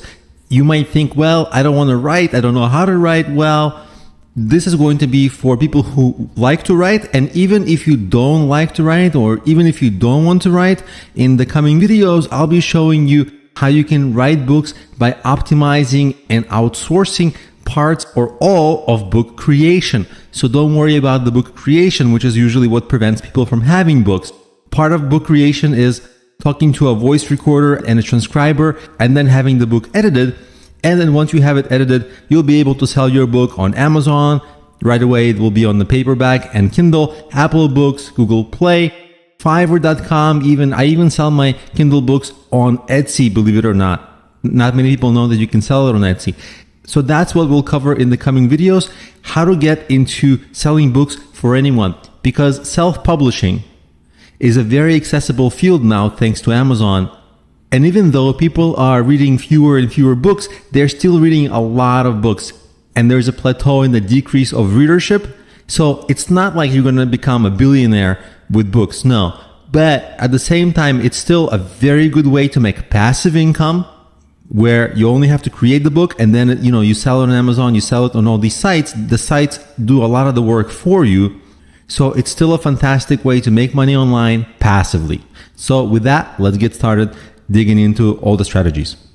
With this video, I want to explain to you how to repurpose your content like an absolute pro and create one piece of content and end up with YouTube videos, books that you're going to write, blogs that you're going to write, a podcast perhaps, with one piece of content. How? Well, you can create a 5-minute, let's say, for example, just a short, relatively short 5-minute YouTube video.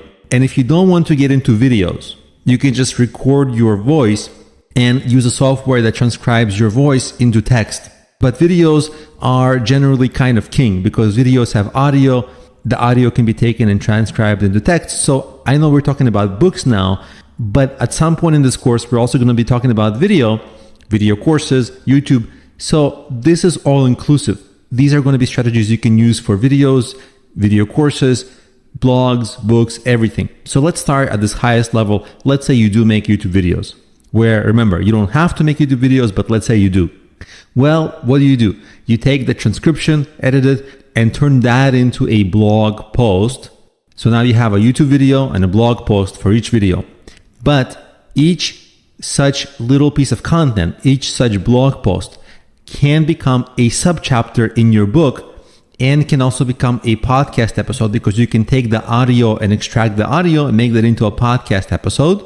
You don't have to have a podcast. There's nobody saying make a podcast. But if you'd like to have a podcast in your niche on the same topic, it just is going to expose you to a wider audience because otherwise you would not be able to get in front of that wide podcasting audience. But now, because you're creating that video, you easily can have that podcast content to post. And then as you'll make this bite-sized blog, YouTube, that content, you're going to use it to draw YouTube traffic and Google SEO traffic. And from that Google SEO traffic and from that YouTube traffic, you will sell your book on Amazon and course on your site or on Udemy or wherever. Now, of course, there's going to be editing.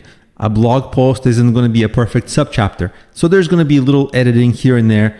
Generally, you can edit this on your own or you can hire editors depending on if you want to write or not. But this is a good way to not write at all, just talk your ideas into a voice recorder or film them for a video and end up with a lot of content to build up your brand and content that you can then sell, like books and courses you can sell. And this is relatively common. If you think like Do celebrities write books? A lot of celebrities seem to have books these days. Are they writers? Not really. They just have somebody record what they say, professionally edited, and outsource all the work. So this is a relatively common process. You can hire editors and book cover creators and all kinds of freelancers to help you on sites like Fiverr.com and Upwork.com. There's no shortage of relatively good services for that. And you'll only end up going at the speed you want depending on level of your effort that you put into it or how much budget you want to put into the outsourcing of it. But these are pretty tried and true methods to get a lot of blog posts out there and a book out there and perhaps multiple books out there and perhaps a course through repurposing content this way. In this video, I want to talk to you about creating thin or low content book. Now, I know if you're familiar with the SEO, search engine optimization industry, you know thin content is bad. But for books, thin content is actually 100% legitimate and they are in-demand books. So in this video, I'm going to give you ideas for these books. And in the next video, I'm actually just going to show you what they are so there's no confusion. So what can they be? There's a huge variety of these kinds of books. For example, journals. You don't write the journals. The buyer writes the journals. You just provide a book essentially with empty pages, right? And there can be many kinds of journals. Journals for creative writing, journals for addiction recovery. People keep dream journals. People keep workout journals, idea journals, and many other journals. Especially there's a lot of journals in industry specific niches, whatever your niche may be. There's also like food journal, travel journal, art journal, reading journals, and there's so many more types. It's nearly endless. People keep diaries. People have notebooks. This is for school. This is a different kind of low content book, but they have, the math paper notebooks like the grid. You don't put any math formulas in there. All you provide is that grid paper. Same thing. What if you want to provide just grid music paper, just sheet paper with just the staff paper, right? Again, you just create it once and copy it over and over, and you're not the one who provides the content, the buyer does. And there's all kinds of different notebooks that you can create. You can create blank cookbooks. This is something that people have, like maybe family recipe, where people create their own cookbooks. So you don't create the cookbooks. It's essentially this idea. And I'll just give you a few more ideas for these kinds of books. You can create calendars. Now there's an unlimited number of types of calendars. Like you just create the photos, but there's only like 12 photos, and you don't even have to create the photos. You just have to find royalty-free, high-quality images you can use online, or if you're a photographer, you can create the images, and you can have calendars on a million different themes, like calendar for Italy, calendar for nature, calendar for storms, calendar for animals, or just horses. So there's a million themes for potential calendars, which represents a lot of niches. And by the way, you can make 100 or 1,000 different calendars and sell them all under your account. Sure, they'll all be niche, but at the same time, there's extremely little work to them. So if each one sells a little bit, together they'll sell a lot. You can also create address books or phone books. These are less popular today because they're replaced with digital phone books and address books, but at the same time, a lot of people still keep paper and pen address and phone books. You can have sketchbooks for art. And you see, we can keep going down this list. It's just up to your imagination. But I'll give you another different kind of tip. Think of something that can be on brand for you to upsell. For example, like because I help people start a business and with business planning, I can sell business journals, entrepreneurship journals, workbooks for entrepreneurs to my existing clients. And it will be on brand for me. And of course, I can sell it on Amazon, but also it gives me something that without a lot of extra work, I can upsell to my clients. So once you start creating an online brand for yourself, if you do, it's not necessary, but it's a good option, then you'll have an extra thing to upsell. Is it going to make you a millionaire? No, because these are not that expensive, but certainly it will add a little bit of revenue to your total. In this video, I want to show you some examples of low content or thin content books on Amazon, we're going to search for, like, let's say a business journal. And by the way, you can see right away that they give you additional ideas for keywords like notebook, for men, for women, a planner. But let's stay with our original keyword. We're going to search this. These two are ads. As you can see here, it's sponsored. So we're going to scroll down to, let's say, the bestseller, the first one that is listed here. And we're going to click it and we're going to look inside. So we're going to look at some of these. This is outside. It looks very nice. But look inside, you see the pages here? They're blank. The pages are blank, so they're not actually shown. You see, these are things people write in there. This is once it's filled out, but you get something like this. You see blank and blank pages. So there's very little work that the creator of this has to do. Now, sometimes journals have more content in them, like more boxes, more guidelines, but it doesn't have to be that way. A lot of people just prefer to get a blank set of pages where they can write. That's what a journal is for. The consumer writes, not you. And the way you would create this is you can create this kind of a design in Photoshop, or you can go to Fiverr.com and get it created for you. And you can get additional few kind of images created for you that you can use repeatedly in the journal so that it looks like it's designed and care is put into it. So you can get this all entirely outsourced, and you can get it done within a couple of days, really, because there's no actual writing, there's no editing, there's no proofreading, there's no revising. It's so much easier. And the way that you would create this book is the very same way you would create any book on Amazon. You go to kdp.amazon.com, and there you can create Kindle books, which this is not a Kindle book, but there you can also create paperback books. This is that. The only question I'll have, and I'm actually not certain about the answer, is how fancy the covers will be that they'll make for you. You see the book covers? Because I know that Amazon creates book covers for paperback books, but I don't know of the extent of the materials. Let's say you wanted to use leather or some fancy material, right? Or here you see there's like a string in there on top of the front cover. I don't know the variety of options that you can have through Amazon, but this is something they can easily answer for you in their support. But generally, they do print and ship these books for you if you get them made through kdp.amazon.com, which all of my books, the Kindles and the paperbacks, all of them are printed and shipped. I just manage it through kdp.amazon.com. And actually, for years, I've never seen or touched any of my books. I didn't have to deal with the printing or anything. Amazon takes complete care of that for you. So now hopefully you understand what the thin content books are like and why they are 100% legitimate, 100% in demand, and how you can create them easily even if you don't like writing or don't want to write. In this video, I want to talk about acquiring and publishing public domain content. And this actually is a page that I'm showing you right from Amazon. So it's their rules.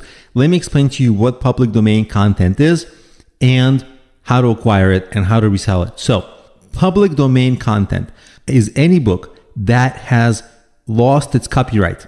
In every country, the length of copyright is not infinite. In the US, for example, it's 95 years. So any book that has been written over 95 years ago is public domain content. So you can resell any of those books. You don't have to write them. It's understood that the author is not you, but you can still resell them and publish them on Amazon. Amazon has a few rules, and this page outlines these rules, and I'll have the link to this in the resources of this video, or you can easily just Google for this and you'll find this page. So here are the requirements. You can either translate the book into any other language, you can annotate the books, and they explain to you what they mean by that here, like adding content like study guides, literary critiques, detailed biographies, historical context, and so on. Or you can add illustrations. They require 10 or more unique illustrations. The illustrations are something you can order from Amazon if you want. So you can find a lot of these books on something like Project Gutenberg. I'll show you that in a second. This is that website, and you can, browse their catalog. It's kind of a project to have all these books in one place, and you can search. There's so many books, thousands and thousands of books, and you can download these books and basically just reformat them, change them a little bit, and resell them on Amazon. Now, of course, it will be competitive because all these books are popular. So what do? You go after maybe slightly more niche books. So maybe you don't sell the most popular books of all time. You could try that, but it will be hard to sell because it will be competitive. But you could sell a lot of books that are still kind of popular, but not too competitive. So you'll have to do your own research on what's popular on Amazon and find your niches. And the majority of your time will be spent reformatting these books because you'll be getting them in formats like text files or HTML. And so you'll have to reformat it for Amazon standards and maybe create your own cover. Maybe you'll do the illustrations and all this. So all that prep work and the marketing essentially is what you do. But again, these are books that are readily available. You don't have to write them. You just have to check. In every country, there's a different threshold for when a book becomes public domain. And every year there's new public domain books. And here's the interesting thing. Every year there are new public domain books. So those are not as competitive yet. Not everybody has jumped on them. So one strategy is to take the most recently available public domain books and try to become the top seller for those. That's another strategy that a lot of people use to sell books without actually writing books. I personally haven't done this, so I can't speak to how effective it is or provide deep details on this just because I write my own books. But certainly this is a very common strategy that's been around for a while and a lot of people are using it with success. Some students ask about acquiring and selling PLR ebooks. So I wanted to make a lecture on this, explaining exactly what PLR is and what are the ramifications of buying and selling these books. PLR stands for private label rights. It basically means that if you buy a book, you'll have rights to sell it as though you wrote it. So you can search for PLR ebooks and you can find a lot of stores and you can buy ebooks for as little as you can see here with this ad, a ton of ebooks package for like 99 cents. That's eBay, but like there's the PLR store and there's a whole bunch of PLR. And even you may be surprised, but even this is my website. Like I sell my books as an option for PLR. Like I have 20 books here. My books are a little more expensive. So I'm not recommending that you buy them. I'm just showing you the extent of how common this is. Now, can you sell a PLR book on Amazon? Yes, you can. Because the whole point of this is that you get to change the author name and the book appears as though it's your name. And even you can change the book title. You can change anything you want about the book in most cases. The question is, should you do this? Because it seems perfect, right? Like you can get a book overnight. In fact, you can get 10,000 books overnight. You can repackage them, quickly sell them on Amazon. Should you do this? And the answer really is the books, they tend to be not that great. So yeah, let's say we click on this PLR book provider, which I don't know this company really well. They'll have books for you on all kinds of topics, but are the books good? Let's say this one, Healthy Juicing. The cover seems really nice. If we click on it, it's hard to know anything about it really because the description is extremely light and there's no more details. And we'd have to download the book for which we'd need to pay. So I'm not going to do that here. But if you download it, you also don't know what you're getting because you have no idea if it's 10 pages or what. There's no way that I can tell from this description. My guess would be that these books are not good. And this is just a guess. So the problem ultimately is you don't know the quality that you're getting. And in most cases, I'd assume the quality is low. Maybe the quality is acceptable, but to sell on Amazon in almost any niche, I mean, you really have to have a really high quality book, really nice one that goes the extra mile. Like if this was 2010 or even 2015, the standard would be somewhat low and you could make money with this. But today and tomorrow, the books that you will compete with, they are so good and they're getting better and better that these kinds of books would really not result in very good revenue in almost all cases. But then the question comes, well, are they useful for anything? Yes. Okay, let me give you some suggestions for how to use them. Because it's only $6.99, it's essentially like $0 to try. So you should download a few of these and experiment with them. Because in any case, it's the tiniest of investments into a business. and it's an investment in yourself moving forward, because if you get a book, even a bad book, still you can put it on Amazon, still you can try to sell it from your site. It's going to give you a whole new set of learnings, and you'll open that up for only $7 here. That's amazing, actually. So that's one benefit. The other benefit is you can try to give this away for free on your site. And in general, what I do is go through a few of these and see, some of them are going to be really bad. Some of them are going to be okay, acceptable quality. To compete really well, you need an extraordinary book. These are not going to be that, but these are going to kind of let you compete in sub niches, which is okay, because you can acquire a lot of these kinds of books, and only a couple of sales of this book will make up for the cost of this book. So ultimately, yes, you can make some money. Is it going to make you a millionaire? In most cases, no, not even close. But is it going to get you to take the steps forward? Yes. So as a first step, it's fine to try, especially if you don't like writing or don't want to write. Just read them yourself and hold the book to a high standard, meaning grammar should be good. The book should actually be interesting. The book should offer new ideas. If it doesn't, then that's going to be considered a bad book. Even though it's acceptable, that's not enough to be considered good today. So my point here is just to have a high level of expectation, a high standard for the book. Because if the book doesn't meet a high standard, while it can move you a little bit forward, which can be good, it's not going to get you all the way where you really want to be.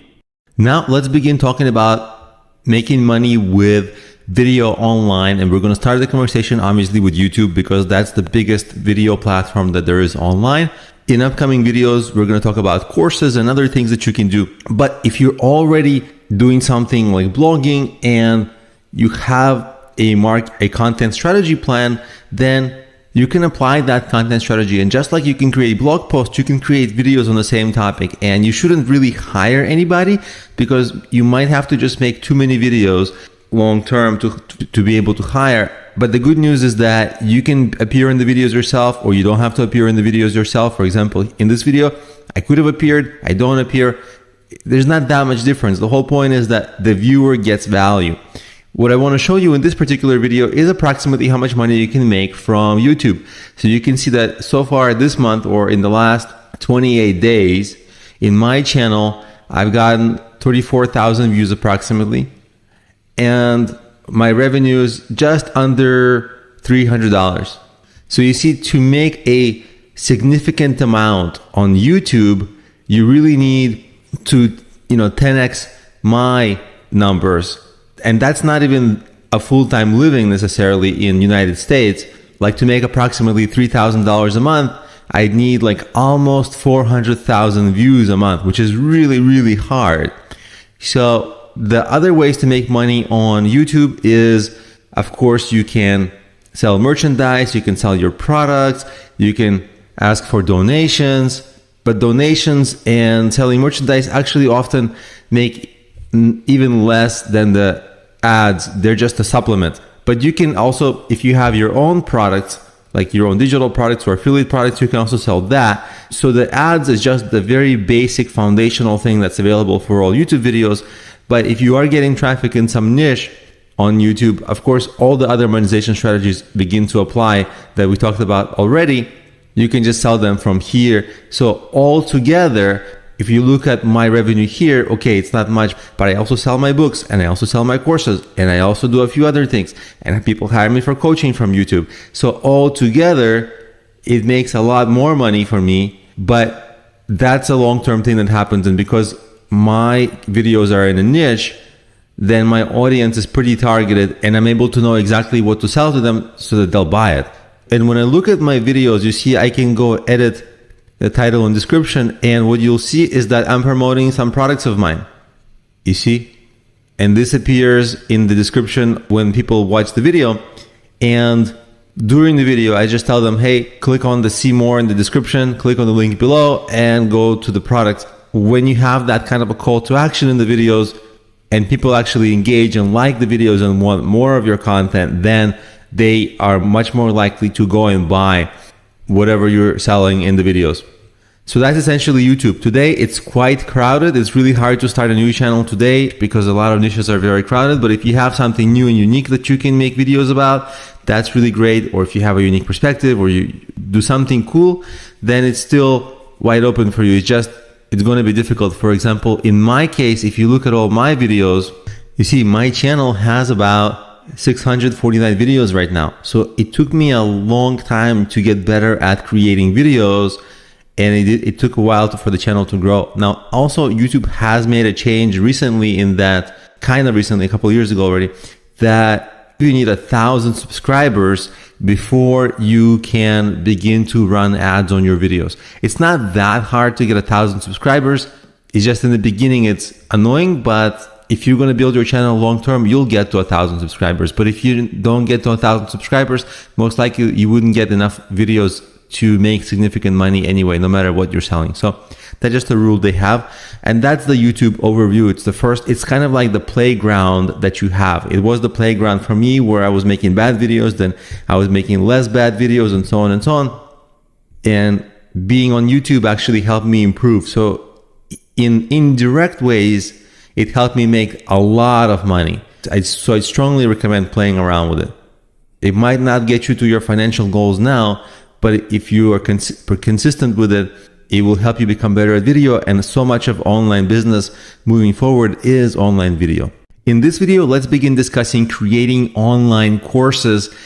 It's a very accessible and very hot and growing space online. Just about any expert on anything can make an online course today. I started in 2014. I first played around with YouTube before that, and I improved in video, in creating videos, and I made all kinds of mistakes, and I was still very bad, and I'm still not expert level, but I'm improving all the time. So it's actually a long journey to become better at video, and your course takers, they pay. So they do expect a certain level of quality.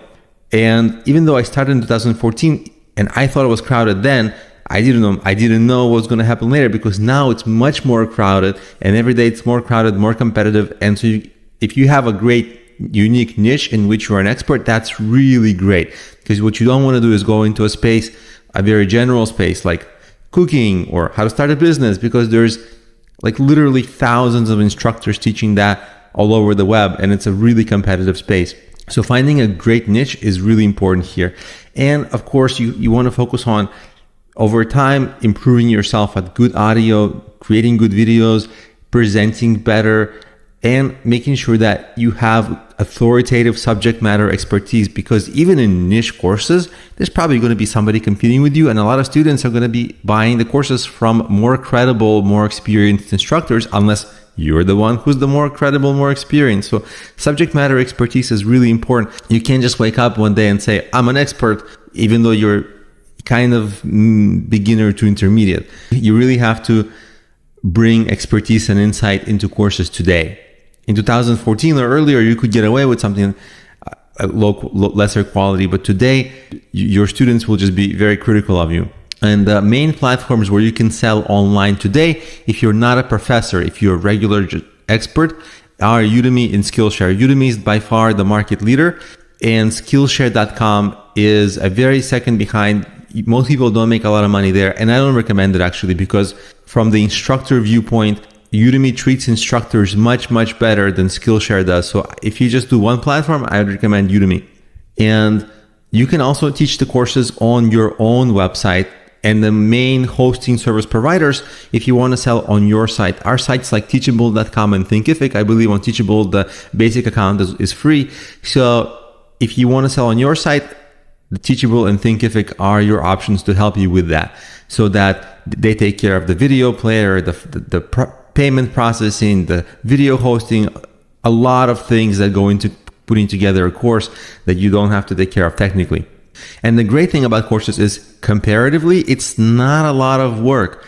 It's approximately like maintaining a regular blog. It's approximately like writing a book. If you're fast at video, it's faster for you. If you're slow at video, it's slower for you. If you're a better writer, obviously writing would be easier, but it's comparatively easier. For me, I find creating videos is much easier than writing a book, and I'm able to update the courses much more frequently as well. So for me, I'd say courses, even though to some people it seems like a lot of work, comparatively, like I've done mobile app businesses, I've written books, it's actually, courses are one of the lesser work intensive businesses I've been in. So I see it as a positive. Now, there's some common questions people ask, so let's address them. So how do you make money on Udemy? It's the courses are priced so low. How do people make money? Well, it's volume. You make not much money per sale, but Udemy is like a Walmart model where you basically just have to sell a lot of copies of your course to a lot of students. That's the whole goal. And on your own site, if you sell on your site, you command the prices. So you can generally charge higher rates on your site, especially if you have some kind of niche expertise that can't be readily found on Udemy made in high quality. And people ask, okay, if I make a course on Udemy, how much should I charge? Well, Udemy pricing is mostly discounted all the time anyway, so you can label your course as $100, $200, but actually they'll decide the price ultimately for you because most of the courses are sold at steep discounts. So that's actually a moot question on Udemy. Then people ask, how long should my course be? Usually your first course should be 1 to 3 hours, which is on the short side. If it's your first course, you don't want to make it complicated. You want to finish and publish the course. Your later courses can be longer, and you can get fancy equipment. You don't have to have it. It does help. Your video and audio, it does help. But you can record from your phone, from your laptop's webcam, or have other thing, and the microphone can be under $100 or under $200, as long as you have a nice quiet place in your home that has a nice background and nice lighting, so it's not dim looking. Then you kind of have a okay home studio. You're okay starting to film. And a lot of people have DSLR cameras at home. That's enough. That those make fantastic videos. So you don't have to spend a lot to get started. And even though earlier I said, comparatively, Udemy is not a lot of work compared to other businesses, what's going to happen in most cases for most instructors, they put out their first course, they're very excited, and the first course doesn't make a lot of money, maybe $50 a month, $100 a month, and that's not even a bad case. Sometimes it makes way less. So usually the way things work out is you make your first course, your second course, your third course, you become better. Even though you thought you were great at first, you realize, you had room to improve, you improve, and then your courses start to improve as well, and they start to make more money. So at first it's like a lot of work, low pay, low pay, low pay, low pay, and then more pay, more pay. If you stick with it, you'll get to high pay. But that's like that in almost all businesses. On YouTube, writing books, blogging, it's like a lot of pre-work, and then later you get paid. So if you're used to getting paid per hour, it's a very different mindset. You have to invest a lot of effort, thankless effort, and then maybe in 6 months, maybe in a year, maybe in a year and a half, you'll see that get rewarded manyfold, but not at first, and with persistence and patience. So one interesting thing that happens, let's say you choose some online niche to do business and you succeed. Let's say the niche is like basically how to become a hiking guide and then make money taking people on hikes and turning that into a tourist business and making 6 figures. Let's say something like that worked out for you. Just as an example. Well, then guess what? A lot of other hikers and outdoor enthusiasts, they would love to do what you did. They would love to replicate what you did. So you can start to train people in that niche. And because it's a niche, there's going to be almost nobody competing with you. And so you can create your own course, your own book, your own coaching, create your own YouTube videos and masterminds groups and even membership sites. Because guess what? You're the expert, you succeeded, and people want to achieve what you achieved. So they'll take your coaching and training and courses. So it's got to be a niche like that, like kind of a narrow niche for that to be a possibility. And it has to be based on real success that people want. Because if you teach something where you didn't succeed, then people just won't take you seriously. They're not going to buy your products. And the reason it has to be a niche is because if it wasn't a niche, you'll have to compete with like hundreds of similar courses where, it's possible to do all those same things, but it will always be really hard. And one example of this is John Lee Dumas. He had a podcast, Entrepreneur on Fire. I believe he started it in 2012, 13, or 14, where podcasting was just becoming a thing. Like people were just getting into it. And he created a fantastic podcast about business. He was just interviewing somebody new, some new expert every day. and he became one of the top business podcasts. I believe he's still going, and it's called Entrepreneur on Fire. You can look it up. And what he did is because he became one of the top business podcasters. First, he got a tremendous audience from it. Second, he started selling his coaching on how to become a podcaster. And that coaching started making like thousands and tens of thousands of dollars a month. I believe he's over $1 million a year in revenue now.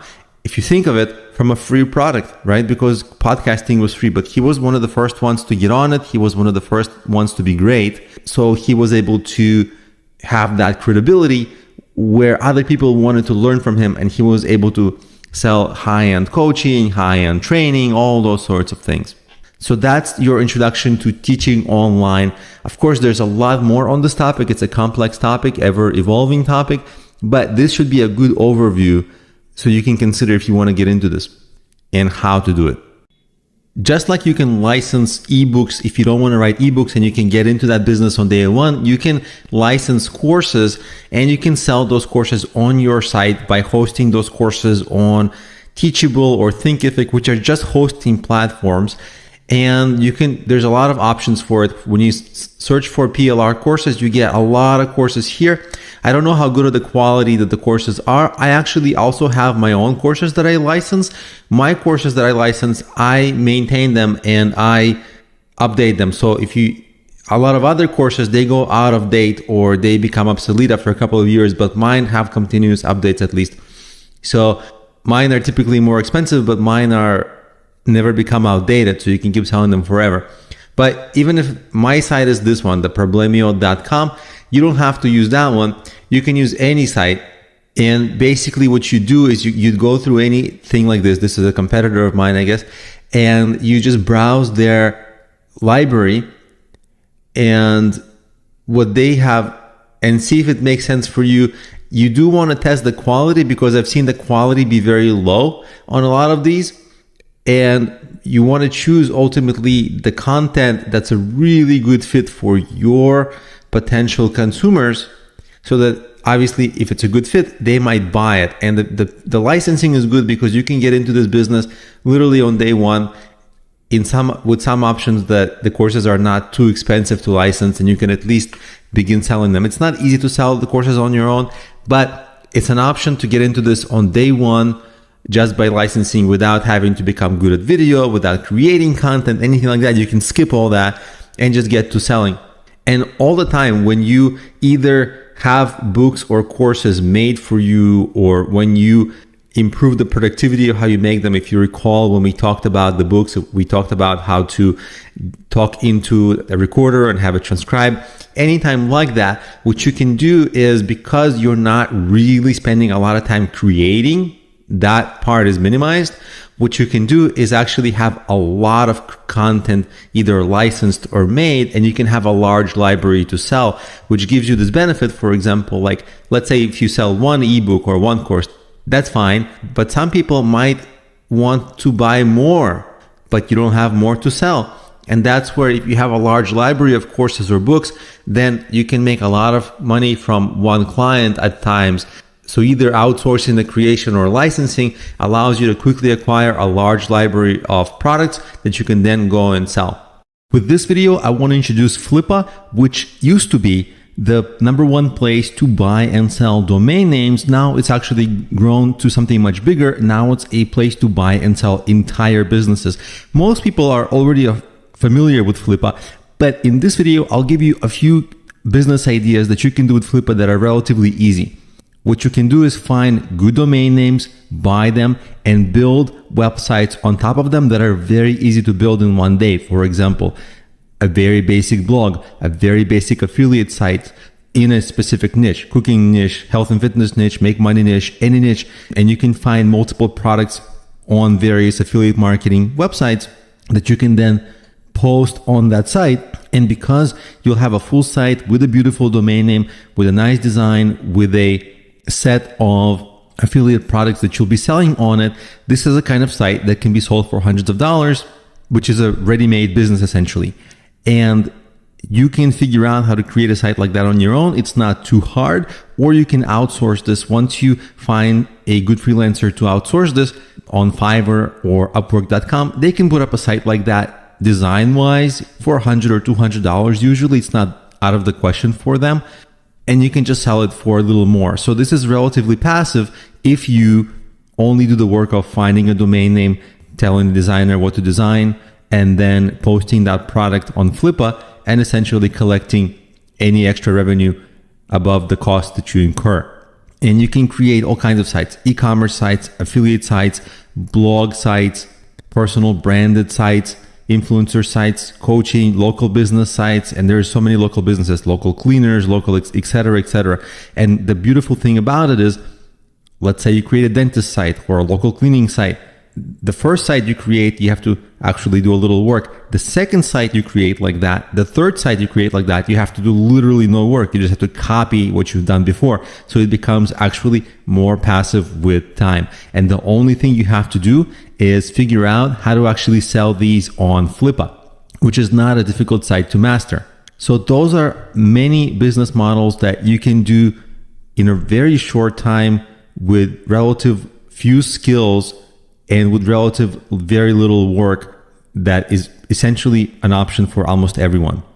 In this video, let's talk about how you can choose a good domain name for your business. It's very important because it's your brand and it's very often the very first thing people see about your business even before they come to your site, when they choose to click on it or not from somewhere on the web. So people think you can't get a good domain name, but you can still get plenty of great good.com domains. What you should try to do is keep it relatively short, 2 to 3 syllables. If you go longer, it's okay. It's not the end of the world, but you should make an effort to stay short on it. And usually they should be English words that are easy to spell. I say usually because what if you have an international business or a non-US business, then of course you don't need English words. But generally you want words that are simple and easy to spell and easy to remember, because people will forget everything. I used to have a website, comehike.com, about hiking, comehike.com. I thought it was so easy. 2 English words, 2 syllables, impossible to forget, I thought. And then people would forget all the time. They would be like, go hiking? What is it? Is it go hike? So then I realized, oh my God, people will forget. To make it as easy as possible for people. And of course, give hints about your brand. It doesn't have to be exactly what the business is, but at least a little bit of a hint to it. And of course, before you get your domain, you want to check social media handles and existing trademarks to make sure that that name that you're thinking about is not trademarked. Some people ask, what about getting exact match domain? Exact match domain are, like, let's say if you're selling shoes, your domain will be shoes.com. And so when people search for shoes, your site will have a much higher chance to come up in Google because it's obviously domain is shoes, the search is shoes. And so especially earlier on, like 10 years ago, 15 years ago, the exact match domain used to rank amazingly well in search, and they were very, very popular. Of course, it's very hard to even get an exact match domain for something very lucrative, but it's still possible at times. The question is it worthwhile? It still makes a difference, but it also has some problems, because if you need to change direction later, then your exact match domain will restrict your brand flexibility, because that same exact example, comehike.com, if I wanted to expand into camping or skiing, it would be hard because the name hike is right there in the domain. So if I had named it come do outdoor stuff, that's too long. But you see, I did it more generalized, like outdoor. Then of course, camping and skiing would be all under that. So exact match domains, they do help now a tiny bit for SEO, but they also restrict your brand. So it's a decision. If you aren't sure that your business is going to be exactly the same in the future, you might want to stay with a more general brand. And that goes for your domain, because specifics, they just decrease your flexibility. And what you want to do is, of course, stay away from .net, .biz, .info, and even sometimes .co. I know .co are popular now, but a lot of consumers outside the tech world, they're not sure about this .co, and they're always going to ask, is it .co? Is it .com? You don't want the domain to be distracting from your core business. You want to get to the more important things. And one caveat is country specific domains are okay. So in France, it would be .fr. In UK, it would be .co.uk. There are far more domain names available with those extensions than .com. So it's easier to get a great domain. Of course, that's only if you're doing a business in France or in UK. If you're doing a US-based business, it don't make sense anymore. Now let's talk about what not to do. Don't put numbers in your domain. Don't put hyphens like this example, XYZ hyphen ABC. Hyphens are just weird. Don't violate trademarks. This would be a trademark violation and Facebook would come after you, like facebooker.com is an example, right? I'm sure you can't get that domain anyway, but if you could, don't. So you always want to check if you're infringing on existing trademarks. There are ways to check on your own. You just Google around for it. This course is not about checking for trademarks, but you should definitely Google how to check for trademarks. It's very simple. Trademarks are publicly available information and you can just find if something is trademarked. And don't rush into a domain. A lot of people think, oh, if I don't get it now, people will buy it. Most of the time, that's not true. Take a while before you decide because you'll be stuck with it for a long time if you get it wrong. So get a lot of feedback on your domain, get a lot of opinions, and only buy it a little later. So let yourself kind of think about it. And avoid weird spellings because people just won't remember that. And every time people forget or they feel confused, they're going to feel bad about themselves and feel stupid. That just causes them kind of to go away or not engage. So the easier you can make things for people, the better always. Now, buying domains. You can get your domain name, your first domain name for free. If you buy hosting on bluehost.com, they have that perpetual good offer all the time. Or you can get a very cheap domain on GoDaddy.com. If you Google for like GoDaddy discount coupons, there's a ton of active coupons, so you can get a discounted domain name for $1 or $2 or something like that. So buying them is no problem. So that's essentially how you go about shopping for a domain and researching your domain and getting the right one.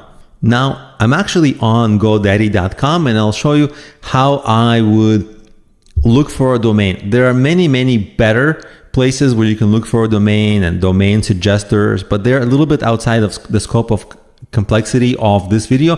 This is just a beginner introduction. So what you would do is, like, let's say you have some idea for a business. Maybe it's a coaching business. So you would do strongcoaching.com. You would literally type that in here and they would tell you if it's available. You see, they say it's taken. So they tell you all these other ones are available, like they give you suggestions, right? Strong Coaching Services. Okay, it's a boring sounding domain name, but it's clear. So it's not terrible. I wouldn't buy it though, but it's passable. And you would browse here. Don't get any of this Mobi, Club, nothing, that site. Don't get any of this. But if you have anything like .com suggested, like Strong Coaching Center, okay, like if that resembles what you're doing, then sure, that you will get that domain. But then you can just keep searching. Instead of Strong Coaching, you may be like Epic, right? So you would just try different words. Of course, that one is taken. A lot of the domains around coaching are taken, but as long as you play around and you maybe use a thesaurus would give you ideas for different keywords, and you try like one or two terms, like Epic Coaching, Strong Coaching, and then you'd get into like something interesting. Now, here's an example that I just found randomly. Now, this violates a lot of our rules, so I would not recommend this per se, but here's the sky is the limit coaching. It's quirky and fun, which is good, but it's a little too long and it's too many words and it sounds awkward. So I would not get this, but you can see how you can play around with the prefixes and suffixes. You can take out the sky is the limit and you can say dream coaching. Of course, this will be taken, but you would just play around, and you would always keep trying, and eventually you'll stumble into some interesting domain names. This is a process that takes time, but over time, maybe days. Keep playing around, keep thinking, keep being creative. So even as I'm thinking, I thought of like, oh, Better You Coaching, and I typed it in here and it was taken, but still it's an idea. So keep getting these ideas and eventually you'll stumble into clusters of terms around which domains are not taken. And then as long as they fit the rules we outlined, you can grab one and they will represent your brand well and they'll be professional. In this video, let's talk about how to create your website. Of course, if you're non-technical. If you're technical, you're probably just going to create it yourself in a day or two. If it's a simple websites. So this video is not for you, but if you're non-technical, you probably have these questions. Should I do it DIY, try to figure it out by myself? Like usually people figure out Wix or WordPress or even HTML coding. And if you choose Wix or WordPress or anything else, like which one should you use? Those are the typical questions that we're going to answer in this video. So if you're not a developer, there's a very simple answer. You should outsource, because even if you figure out how to create your WordPress website, and you should have a working knowledge of it and you should be able to edit it, so play around with it a little bit, because you will need to make edits long term, but you're going to end up spending 10 times the time to create your website, and it will still look amateur because you're not going to know how to customize the themes. Theme is what they call the design in WordPress. And a WordPress developer, they've done it before your site probably hundreds of times. So they'll be able to go in there in a day or a few days. They should be able to go in there, boom, boom, boom, update everything and make it look nice and professional. So if you have a relatively simple site, like 5 to 10 pages, maybe a blog, maybe even you sell a product or two, then that's a WordPress, no problem. You can also do Squarespace. The difference between WordPress and Squarespace is WordPress, you're able to customize a lot more, and Squarespace is kind of pre-built, and Wix is just another version of Squarespace. But I think at the end of the day, I would just go with WordPress, and that will make your life easier, because then you can just hire freelancers and you don't have to worry about the look and feel. The content of your site, you're responsible for that. But the look and feel and the design, that's something that a developer can do for you pretty quickly. So if you're deciding Shopify versus WordPress versus Squarespace versus Wix, the reason some people use Shopify is for heavy e-commerce. So if you have a specifically e-commerce store, then of course you want to use Shopify. But WordPress also has plugins to help you have e-commerce. So you can do that with WordPress as well, no problem. It's just Shopify has more robust features centered around e-commerce. And then Squarespace and Wix, they're more like drag and drop, easy to create the site. But the most popular platform, and I think over 21% or over 22% or something like that of all websites on the web, they have WordPress underneath. So that's probably overall the safest bet. Now, I want to clear up one confusion. You can get a free domain name like yourdomain.wordpress.com. Don't do that. You will need hosting and you will need to buy a domain name. And there's options to get a free domain name. But in this video, I just want to make sure that you understand, get your own hosting, which is usually $5 to $10 a month. Get your domain name, which is usually like a one-time fee a year, small fee. And you want yourname.com, not yourname.wordpress.com. Yourname.wordpress.com looks extremely unprofessional, and it's extremely hard to do business that way. Your business is just not going to work because people won't buy from a site like that typically. So there's plenty of options, like bluehost.com is a popular hosting option. Even GoDaddy, which most people don't like, but it's still popular. And there's many options for them. They're pretty much a commoditized thing. So you'll need a domain name, hosting, and then on your hosting, you would install WordPress as the CMS, and then you'd give that to the developer, and the developer would just customize the WordPress, which is going to be how the website looks to the consumers. So that should answer the questions of which CMS you should choose, and should you do it by yourself, and what to buy. With this video, I want to give you a very strong and full overview of the blogging business. Everybody's aware of blogging, obviously, but people don't really know what it entails. It really can be one of the easiest businesses to start and one of the hardest projects to actually make successful, because fewer and fewer people still read these days, but at the same time, still many people do read. So you have to start with some niche around which you can build expert content. And a lot of people think, well, I'm going to get into the weight loss niche, the make money niche, cars or music or something, or beauty. Well, those are not niches. Those are billion-dollar industries. Your blog topic has to be something very narrow inside that big industry. And you have a few options for what you can do with a blog. You can create a basic WordPress site and then sell it on Flippa. You can have a business just getting domain names, putting blogs on them, selling it. Or you can have a more long-term business where you actually write and create that content. So let's talk about what it means to have your blog as a business. It can be good, but it's difficult. You have to do the writing and the SEO marketing and the social media marketing yourself. Because if you outsource it, it will be so expensive that you'll never make that money back, and you'll likely quit at some point because it just will be too expensive. And one piece of content, you can hire somebody to write it, edit it, promote it. That can be potentially hundreds of dollars, but you'll need to build tens or hundreds of such pages. So you see pretty quickly this gets out of control. So you have to do a lot of the work. And so the niche you choose has to be a niche where you can write something insightful and intelligent, something you know about. So the niche that you choose has to be something you can write expert content on that's interesting, that stands out. It can't be just some generic topic. And the revenue typically for blogs comes in the form of Google Ads, selling affiliate products, selling your own products eventually. A lot of bloggers end up writing their book and creating a course. And of course, there's membership site opportunities that you can sell memberships to your site. But that all comes with time, because none of this works without traffic and reader engagement first. And you have to write the content, promote it, and only then start to monetize. So actually, it can take a little time to get this going. So how much can you earn? I know that's what a lot of people might want to ask. In the first year, you can get up to hundreds of dollars a month as revenue. That's reasonable. In year 2, you can make more hundreds of dollars a month. Maybe in the first year, you'll make on the low end of that. On the second year, you'll make on the high end of that. Maybe $500, $700 a month. That's not bad for a blog. Obviously, there are some standout blogs that make thousands upon thousands quickly, but most are very moderate in their potential. Now, if you persist and if you keep going, in year 3, approximately, you'll get more content that you've created, more traffic to it. You'll become better at content creation, marketing, and of course, monetizing. So you'll start making thousands of dollars a month. And in year 4, that gives you a lot of time, enough time to get up to 5 figures a month. You can add services that you provide.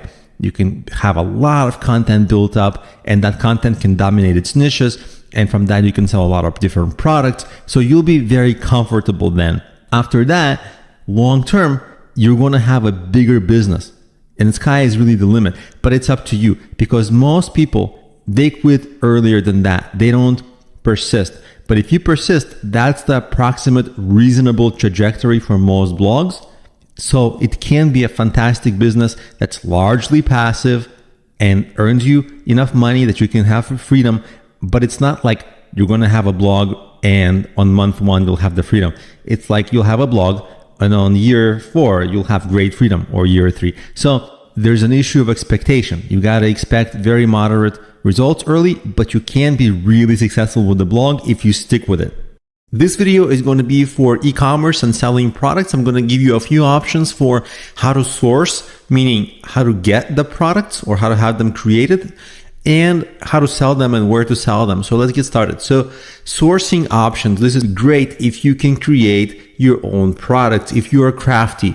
Some examples are art, clothing, like if you can sew or knit, or if you can create furniture, if you are good with woodworking, or look through Etsy, anything that is there, things that people actually make with their hands, that will give you a wealth of ideas for what you can actually create on your own without needing some kind of third-party manufacturers that you can turn around and sell online. And it ranges from like soap even. People create like handmade soap. I mean, you really should just browse Etsy for a ton of ideas. A lot of them you can make. Also, if you can invest in a 3D printer, 3D printing is one of the future forward-looking businesses, and you can create a lot of products. You don't have to be crafty at all. And you can get products made at home and then sell them online. And of course, there's Alibaba and AliExpress. The difference between them is Alibaba is basically selling products from China for cheap, but you have to buy in bulk. AliExpress, you can buy one by one. And AliExpress will also drop ship, meaning if somebody orders, that manufacturer in China can actually ship it. The main problem with the drop shipping from China is that it takes like 2 or 3 or 4 weeks to get anywhere in like the Americas. And also on Alibaba, when they require you to buy a lot of inventory, you might get stuck with a lot of inventory, and then sometimes it's hard to sell the inventory. So you got to be careful of the risk. So starting with AliExpress is better, but they both have their challenges. But on the other hand, they both have tens of thousands of products you can get and sell. Another thing you can do is if you just want to start out you don't want to create products, you don't want to buy from AliExpress or Alibaba, you can go to like your local 99-cent store or discount stores or Walmarts and whatever. They have really cheap prices. You can buy a few products and try to sell the very same products online just to start learning how this whole online e-commerce thing works. And if you start seeing success, that might give you ideas for what you can realistically do at a bigger scale. So that's a way to get started. Now, how do you sell these products? Of course, the biggest online store in the world is Amazon. If you can sell on Amazon, that's fantastic. And Amazon has a lot of problems. Like they have rules, they take commissions, but everyone I've had this conversation with, if they dominated their niche in Amazon, they were beyond happy, no matter what their concerns were. And Amazon does put a lot of requirements on sellers, but those are typically outweighed by the benefits. Because of course you want to be in the bigger store in the world. I mean, they can make you a millionaire. I literally had clients who struggled to sell on their own site, then went on Amazon. 6 months later, they're making 6 figures. A year later, they're making $1 million. Like I've literally seen that happen. Next, of course, is Etsy.com for handmade products. And they even sell some digital products as well. You can sell ebooks there and you can sell vintage items. There's a lot of different things you can sell on Etsy. Also, a lot of people ask, should I open my own Shopify store? Here's the deal with that. If you want to get your own store, it's great, but you're going to have to be the one driving traffic. It's really hard because your store has no credibility. Like Amazon, Etsy, they have credibility. Consumers know if something is wrong, they're going to get a refund. In your store, that might be true, but they don't know that, or they don't trust that even if you tell them. Most of the time, the bottom line is that Shopify store owners, their biggest struggle is getting the traffic and the sales. Most people cannot get past that. So Etsy's and Amazon's and eBay's of the world, those are easier places to start. Shopify, that will work if you have a fantastic narrow niche that you can dominate, but outside of that, it's really hard. Now, how do most people shop usually online? How do your consumers find your products? Well, most people shop by searching. They search in Google, they search in Amazon, they search in Etsy, they search in eBay. That's not the only way they shop, but it's largely how they shop. Imagine if you're shopping for socks. You're going to go on Google or Amazon. You're going to type socks. You're going to find socks and you're going to order some. For most people, that's the process. If you want fancy socks, cute socks, you might go to Etsy. But you shop for socks maybe like a few times a year, exactly when you need it. So when a consumer searches, they're not only telling the search engine what they want, they're telling the search engine exactly the right timing, which is when they're searching. The main problem is it's really hard to rank in search. If you can rank highly, you can sell a lot. If you don't rank highly, you're going to struggle. And in most consumer verticals, there's already some very strong competitors that you have. So likely they're the ones selling a lot. But you can overcome them in time. And the same is true on Google, Amazon, and Etsy. And Google is the hardest to compete in search, and Amazon and Etsy is a little easier. So a lot of people ask, well, if search is so hard, can I run ads? Specifically, can I run Facebook ads? And I would say for shopping, Facebook ads are a little overrated because you can serve an ad to a person. Sure, they can click on it, but they're not shopping necessarily now. Their interest level is not that high because on Facebook, it's impossible to tell the timing. When can you tell the timing? When people are searching. So search-based ads. Google has a specific type of ad for shopping, and you want to run those ads. And of course, if you're selling on Amazon, Amazon has its own native ads you can actually run inside Amazon. Those are very effective. And of course, retargeting ads. If you're not familiar with what a retargeting ad is, I'm sure you've seen it online many times. That, for example, if you go to Amazon or any big site and you click on some product and then you go on Facebook and for some reason, Facebook is showing you that exact product as an ad. That's because Amazon is retargeting you. They want to bring you back to buy that product. So those are the retargeting ads. And you can actually set that up in Facebook and Google ads. You can set it up easily. But those are very effective because they're bringing back people who already know about your site, who've already been to your site, warm leads who are better targeted than cold leads that are gotten by the other types of ads. And very quickly, in case you weren't sure what I was talking about when I was talking about the Google Shopping ads, you see these pictures here? These are actually ads. You see it says sponsored. These only come up when you search for product. These are very attractive kind of ads. They have pictures, they have prices, they have stars. So these kinds of ads, they're highly converting and they appear before the products, before the actual websites.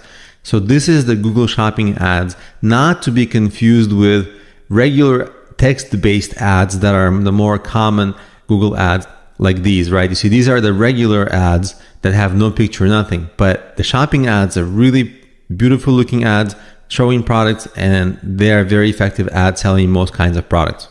In this video, I want to introduce you to Cafe Press, which is a website that can help you manufacture a very large number of different items.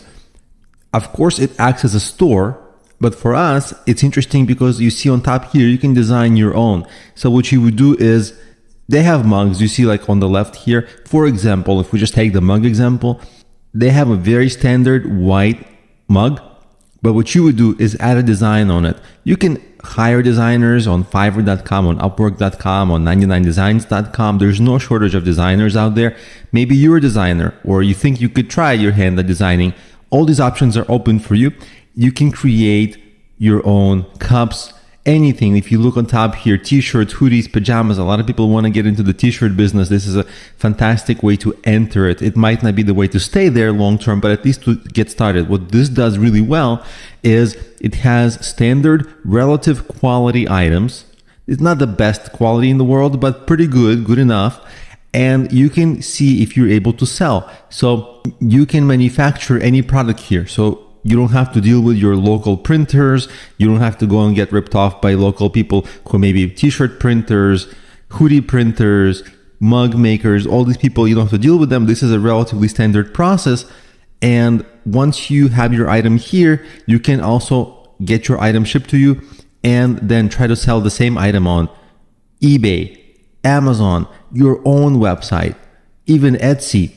And you can see which one is selling well. Once one is selling well, then you can consider, how can I get the production to be in higher volumes? How can I reduce the cost of my items? But before all that, you need to see which ones am I actually able to sell. So this is a fantastic way to test it quickly, because you'll be able to get very standard, very common items very quickly. Now, what's the challenge with selling exactly these items? Well, the challenge is that these are very standard items. T-shirts, pajamas, underwear. I mean, like bags, hats. Like these are items with which you'll compete with thousands of other very similar items. That's the main problem. Anybody can slap a logo on a hat or a mug or a cup or whatever. That's the issue. Let's talk about how to solve this issue. Very likely, in e-commerce, you might think, I'm going to promote on social media. It's actually not accurate for e-commerce, meaning selling products. Most products are sold through people searching. When they need some product, they search for it. And for you, you have to think, okay, I'll make a cup, for example, but maybe it will be specifically a Mother's Day cup. Obviously, we don't even have to go to research it to understand that's probably also very competitive right now because it's a very popular holiday, but something like that. So you need themes. When you have a theme, Mother's Day, Father's Day, birthday, those are not great examples because they're competitive, but you see, those give you keywords people search for. Great gift for mom, mug for dad. You see, you have to find niches in which you'll be able to differentiate yourself, or niches in which you already have an existing audience. For example, like I have an audience in entrepreneurship. In that case, I can make some cool, funny hats or funny t-shirts for entrepreneurs and try to sell them with my brand as well. Selling merchandise doesn't make a big difference financially. It's just a tiny revenue boost usually. But in your case, what you would want to do is find some niche that's not too competitive. And you can literally keep thinking and thinking, trying it. And once you think of one, go to Google, search for it. If there's not a lot of good products, great. Then it's not competitive. Go to Amazon, search for the same thing. If there's not a lot of very strong competitors, great. That might be an opportunity. Do your common keyword research to see what kind of demand there is for this. And once you sift through a lot of ideas for themes, you might want to try these out. And the great thing about Cafe Press is that you can try these experiments relatively cheaply for dollars or tens of dollars, but not hundreds of dollars. Just get a little bit of inventory, try to sell. If you can sell, get more inventory, and grow it that way. Experiment. And pretty soon you'll get very good at finding interesting niche, like long tail niches, not birthday, not Mother's Day, but maybe Teacher's Day. Okay, obviously that's still possibly competitive, but certainly not as competitive as Mother's Day. So you kind of go down the line. And the great thing about them is once you get it right, once you get some niches right and you're selling on your site and you have the SEO going on your site, you have some ads, you maybe have some Amazon listing that you sell from, that's passive income, right? So you attain that goal, and the niches, you'll just grow in your niches and you'll just keep gaining more and more niches. And thinking now, you might think, well, all the niches are competitive, and it always feels that way when you're on the outside looking in. But when you're on the inside, when you've tried it out and you've gotten a lot of experience, you can find a lot of niches. For example, you can just go after current topic niches.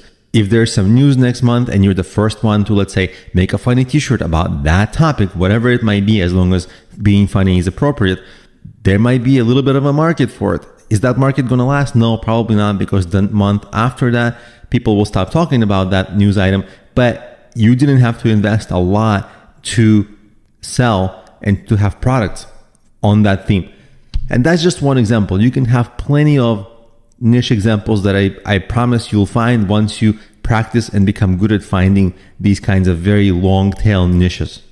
One example literally might be go and Google for all the, every industry has a day, like speech therapist day, doctor's day, nurses day, truck driver's day, I don't know, but like everyone has a day, and there are different jobs, and for every job, you can make a mug saying to my favorite truck driver or best truck driver in the world or something like that, just a little cuter than my example. Something a little cuter, more heartwarming, more endearing. Maybe with t-shirts it would be a little funnier, because t-shirts usually are made to be funnier. Same with hats.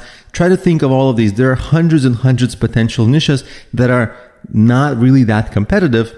And so I'm sure you'll be able to find a lot of good potential long tail niches, which, because they won't be competitive, you'll be able to get into and sell relatively quickly. In this video, I want to give you a complete strategy for an e-commerce brand. And I say brand because in this case, I mean brand like a bigger vision, bigger potential. And I'll give you this example of my own e-commerce brand, which I'm actually sort of just in the middle of starting out. The entire brand is wave if you like. So the idea is when you're walking by on the street, if people like what you like, they wave at you, right? So it's kind of catchy and it's a little bit viral in that it creates an interaction between people. And so you'll see that I've got like wave if you like cats, and here I've got like wave if you like SEO, and I've got wave if you like wine, and of course here's wave if you don't like COVID. So you get it. It's basically all kinds of topics. And what I want to explain to you with this example is how to create a drop shipping / print on demand e-commerce business that's almost entirely passive income right from your website. But also this is very closely related to what you might be familiar with also, is selling on Amazon, selling on Etsy, selling merch, right? Merchandise. All of this is print on demand. Let me explain to you what all these things mean so that we're all on the same page. Let's say if I was starting this business like 20 years ago, I would have to go and find somebody who would create these t-shirts in some print shop. Then I would have to go and ship them myself. It would be a pain and a nightmare, because you see, these don't sell for that much money. So all that extra work would eat into my profit, and it would make this business really hard. Today, none of those challenges are present. The only thing you have to do is make these designs. Like I had somebody on the freelancing site create this design with a cat. Then I superimposed it on a t-shirt, as you can see here, and I submitted it to all kinds of sites. For example, this is a Shopify site, but I connected my Shopify, which is just the e-commerce platform, to something called Printify. And Printify, on the back end of Shopify, they print and they ship. So I never have to touch a single shirt. I never ship them. I never print them. All I have to do is drive traffic to the store. With fashion or e-commerce, usually inventory is a big problem. In this case, I don't have any inventory. Now, the same design, take a look. All of these designs, they're also on Amazon. because Amazon also has merch.amazon.com. The same shirts are on Etsy. The same shirts are on different stores, like you might have heard of Redbubble. This is Redbubble. Basically, all it is just you upload designs and you can put them on products. You see, put them on phone cases, accessories, all kinds of things, right? They create the products, they ship the products, all you provide is the design and make sure that you get discovered. And it's the same thing on a website like Teespring. This is Teespring. It's essentially the same thing. And there's a million designers who can create your t-shirts. And I had to go through a few iterations, like some of them were bad, fine, that was easy to identify, but some of them are okay. And then you kind of have to get to a point where your t-shirt is great. For example, this t-shirt, maybe not in white color, but like in pink color, it's kind of cute. And I like it in green. But you see, the picture of the cat is like really cute and endearing. And this shirt actually gets a good response. For example, much better than a shirt like this, which is also cute, kind of like that, but maybe just a little less endearing. So the design takes a few iterations of improvement. But once you get to a good design, then you can just replicate it, and future designers don't have to design from scratch. They can just copy a lot of elements of previous designs that worked. And so then there's two questions that remain. How do you sell these shirts?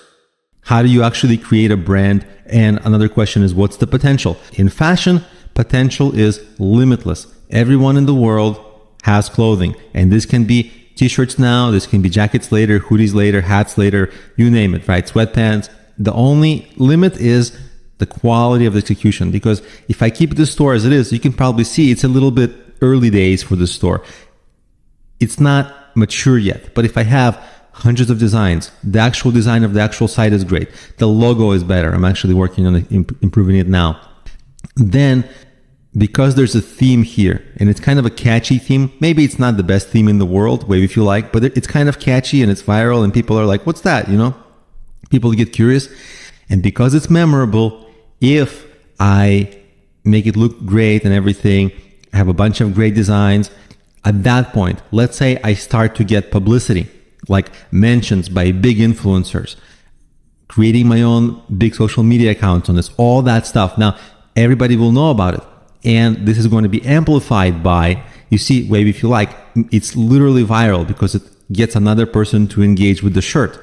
So even people who don't buy it at the moment, they sort of remember it. That's why it's brandable. And then guess what happens? People search Wave If You Like. Oh, Wave If You Like, I'm on Etsy. You see Wave If You Like on Amazon.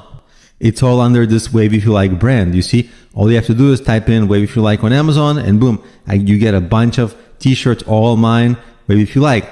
So wherever people are comfortable shopping in all the major fashion retailers, and I can manage it easily even by myself because all I have to do is upload designs and that's it. That's the beauty of this kind of business. Now, having said all this, it's potentially amazing, right? But it's actually really, really, really hard to pull off. Here's the main reason why, and essentially the only reason why. It's incredibly hard to promote. There's a million shirts with cute cats, with cute dogs, with cute everything. Super competitive. And there's only a few ways to sell these. Ads, which is very risky because you may experiment with ads, might never actually find the formula to sell it profitably because the margin here is pretty low, right? The price is only $20. So you don't have that much spending per ad. Then SEO, search engine optimization. Again, it's brutal. SEO is so hard because there's so many other t-shirts. If people search cat t-shirt, dog t-shirt, gift t-shirts, all of these keywords are incredibly competitive. Then, of course, publicity. And publicity really depends. Do other large publications think your brand is noteworthy? Like, I think Wave If You Like is cool, but maybe not others. Some people have a lukewarm reaction to it. And if they do, they're not going to give me the publicity. And so I'm stuck without sales channels. And then this business dies despite all the potential. What's going to happen to this business? I don't know, equally as you don't know, because it is early days. And of course, most businesses, despite their founders' hopes, do not succeed. So chances are against me here, but I'll do my best. But what I did want to do in this video is give you a really great overview of the entire print-on-demand ecosystem and creating a fashion brand versus just e-commerce. In this video, I want to talk about making money from hobby and interest groups and turning that into maybe even events business long term. So this can start very, very simply. You just have to pick a hobby that you like, that you want to build a community around, just for yourself even. So for example, I used to organize hikes and I used to go on hikes, and then I thought, oh, it would be nice to meet people while I'm hiking. So I started organizing group hikes that took people who I didn't know, right? Anybody can come with me. And then it started becoming a regular thing. I started charging and so on and so on. And that actually became the beginning of my events business. And I actually attend many such things myself as a consumer. Like, for example, I attend the soccer meetup where I go and play, and somebody else organizes the game, rents the field, gets the permit for the field, and I have to just pay a small fee. Some of that fee, sure, goes for the permits of the field, but some of that fee goes to the organizer. So the organizer makes money by charging for the attendance. So it's good for the organizer. It's social. They do something, they play too in the case of soccer. So they do something they like and they make a little money. So that works out. So whatever whatever hobbies you have, you don't have to do hiking, you don't have to do soccer, but find your hobbies. It could be a book group, can be some kind of like a geeky topic, whatever it is for you. There's like-minded people, and they'll actually appreciate that you're doing this, and they'll even pay at times to attend, especially if you have some expenses that you need to cover. So you can always ask for small fees or donations, so you can even start making a little money from this. And long term, as this grows, it can become an events business. Events businesses are typically local businesses that, they're either give some value to the attendees, maybe entertainment, or maybe it's a workshop where you teach something. For example, in the hiking, it would be like outdoor survival training, or maybe you teach some technical skill, or whatever it is. There's something always you can teach, you can improve, especially if it's career related or business related. And events are great because you can put them on regularly, monthly, weekly, whatever you want. So the revenue is regular, but it's actually growing, because as you keep doing this consistently and persistently, you're going to grow in your audience, you're going to grow in attendance. And you can start this by promoting on meetup.com and eventually also creating your own website. Meetup.com charges, I think, around $12.50 every 2 weeks. So it's pretty cheap to start, and they have thousands upon thousands of people who are looking to attend events. So it's the perfect audience, and it's already up there. It's very popular in North America. I don't know where in the world you might be, but in many places, Meetup has a lot of members. And a lot of local sites, if you don't have Meetup in your area, you can just search for local sites in wherever you live on Google, like what to do in the city you're in. And some of them will actually allow you to post your events on their site, and you can just use existing sites. And even if there aren't, you can use your website. And usually there are many websites for events in many metropolitan areas across the world, because there are just a lot of people looking for things to do. So you just have to go on Google and you'll find many such sites.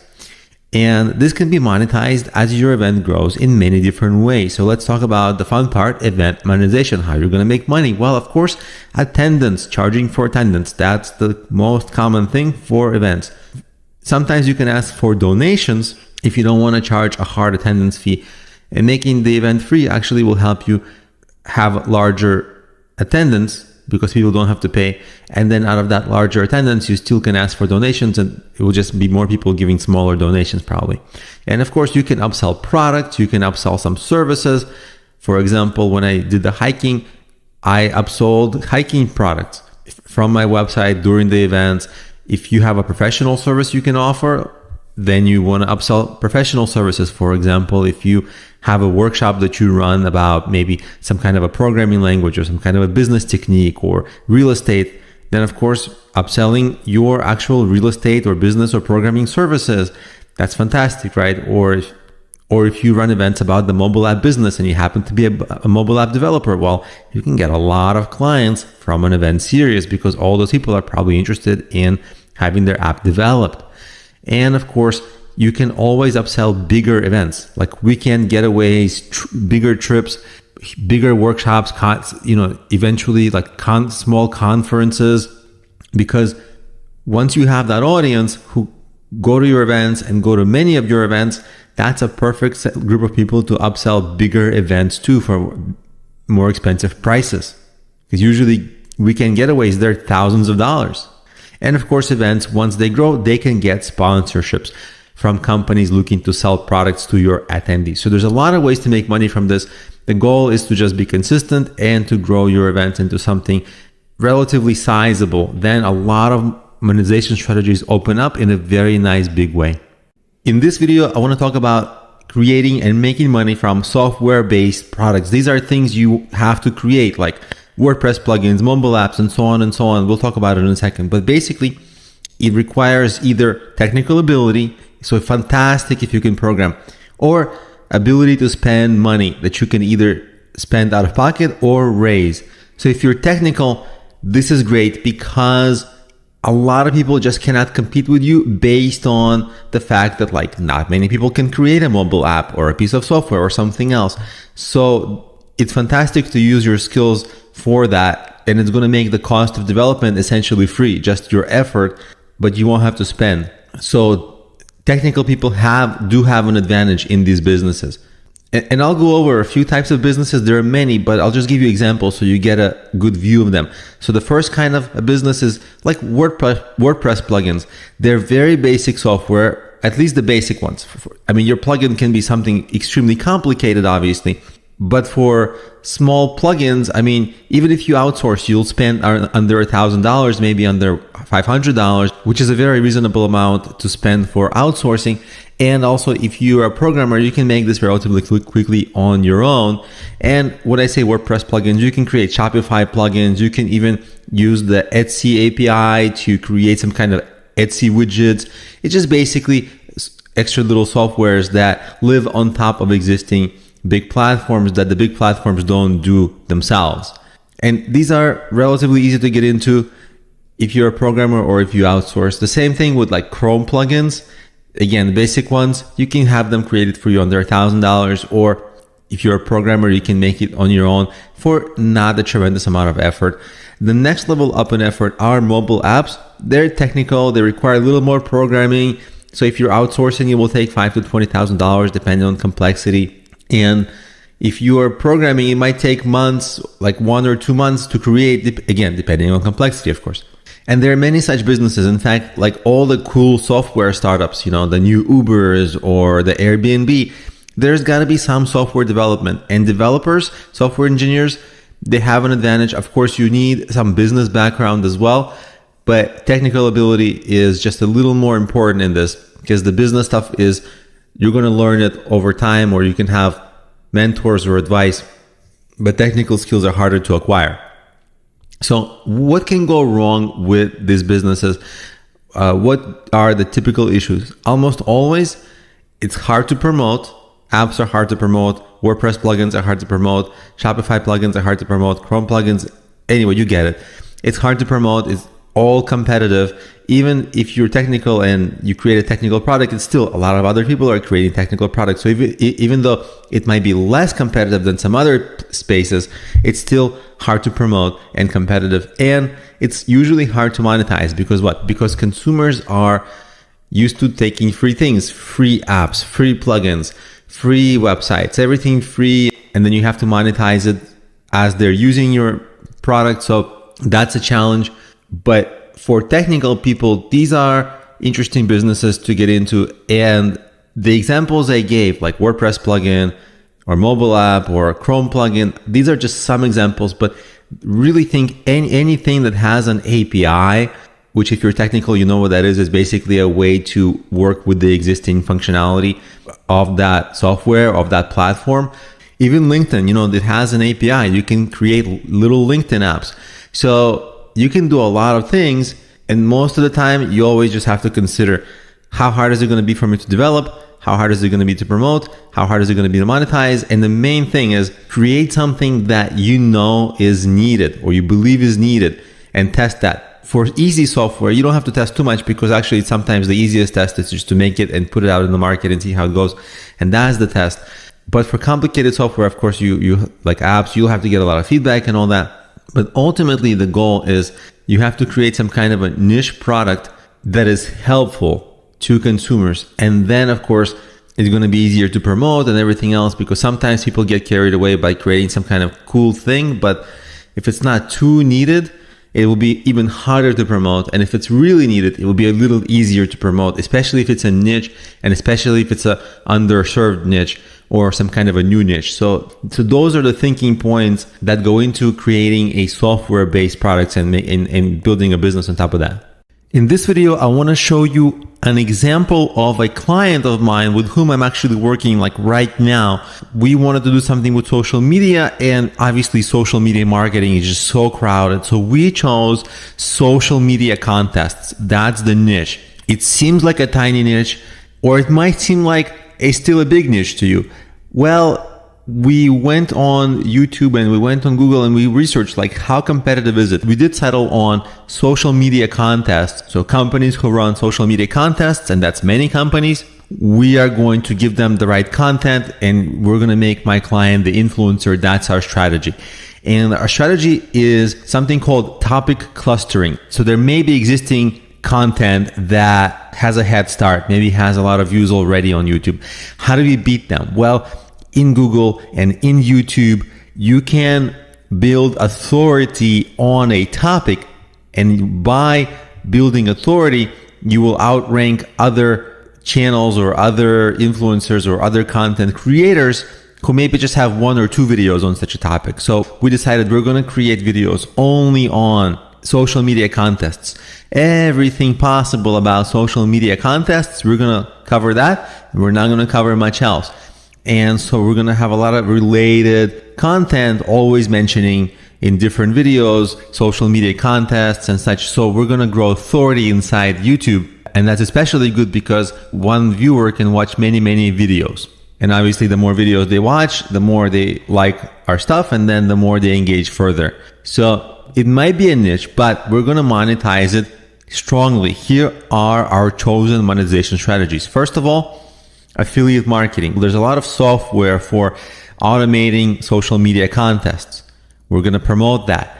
And we're going to promote, for example, if some company doesn't have the time or resources or manpower to run their social media marketing contests, then my client is actually going to do that through a freelancing service. And he can do this long term. And by the way, this can turn into much more, because if they like his help in the freelancing for social media contests, he can start managing their Facebook campaigns, Twitter campaigns, and they can become his regular client.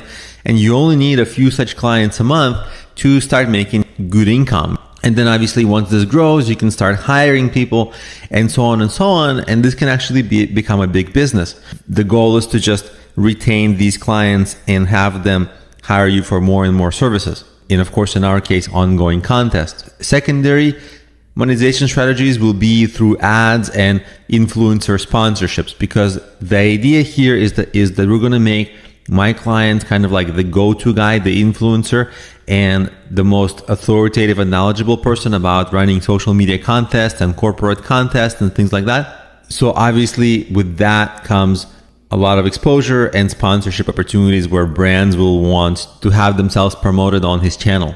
Now, how do we choose the platform? Like, why was it a blog versus YouTube versus something else like Instagram? Well, right now, blogs are just really hard to promote with SEO. You can get traffic to them, but it's just really hard to get a lot of traffic. So we chose YouTube, and we'll turn the content into blogs later. So we're not forgetting about the blogs, but YouTube is priority number 1, and it's priority number 1 to rank for all kinds of keywords like how to run contests, software for contests, and so on and so on. I'll show you that in a second. This is that actual channel, and you see it's just starting out, so we only have 5 videos on the channel, and the idea is to make like 1 video per day for the first 30 days and kind of slow down after that. We're just starting with this. There's only 23 subscribers. It's literally like 5 days old. So when I tell you we're literally just working on it, we're literally just working on it. But you see, I'll make it a little bigger, and if you look at the titles of the videos, see like giveaway rules, that's keywords, right? We're using Facebook, Instagram, Twitter. Then we do contests versus giveaways versus sweepstakes. We're trying to rank for all these keywords. Then this one, how to choose the best contest giveaway prize, and more keywords. How to use contests to improve your SEO and get email subscribers. You see more and more keywords. We're basically going to end up covering all the potential keywords related to the social media contest space and eventually, hopefully, rank for all of this. So this is going to be a sustainable source of traffic. As long as these videos rank in YouTube search, they're going to continue giving him exposure, improve his personal brand, and this is going to be lead generation to help him get clients. And those clients, he basically will have to turn into long-term, high-paying clients.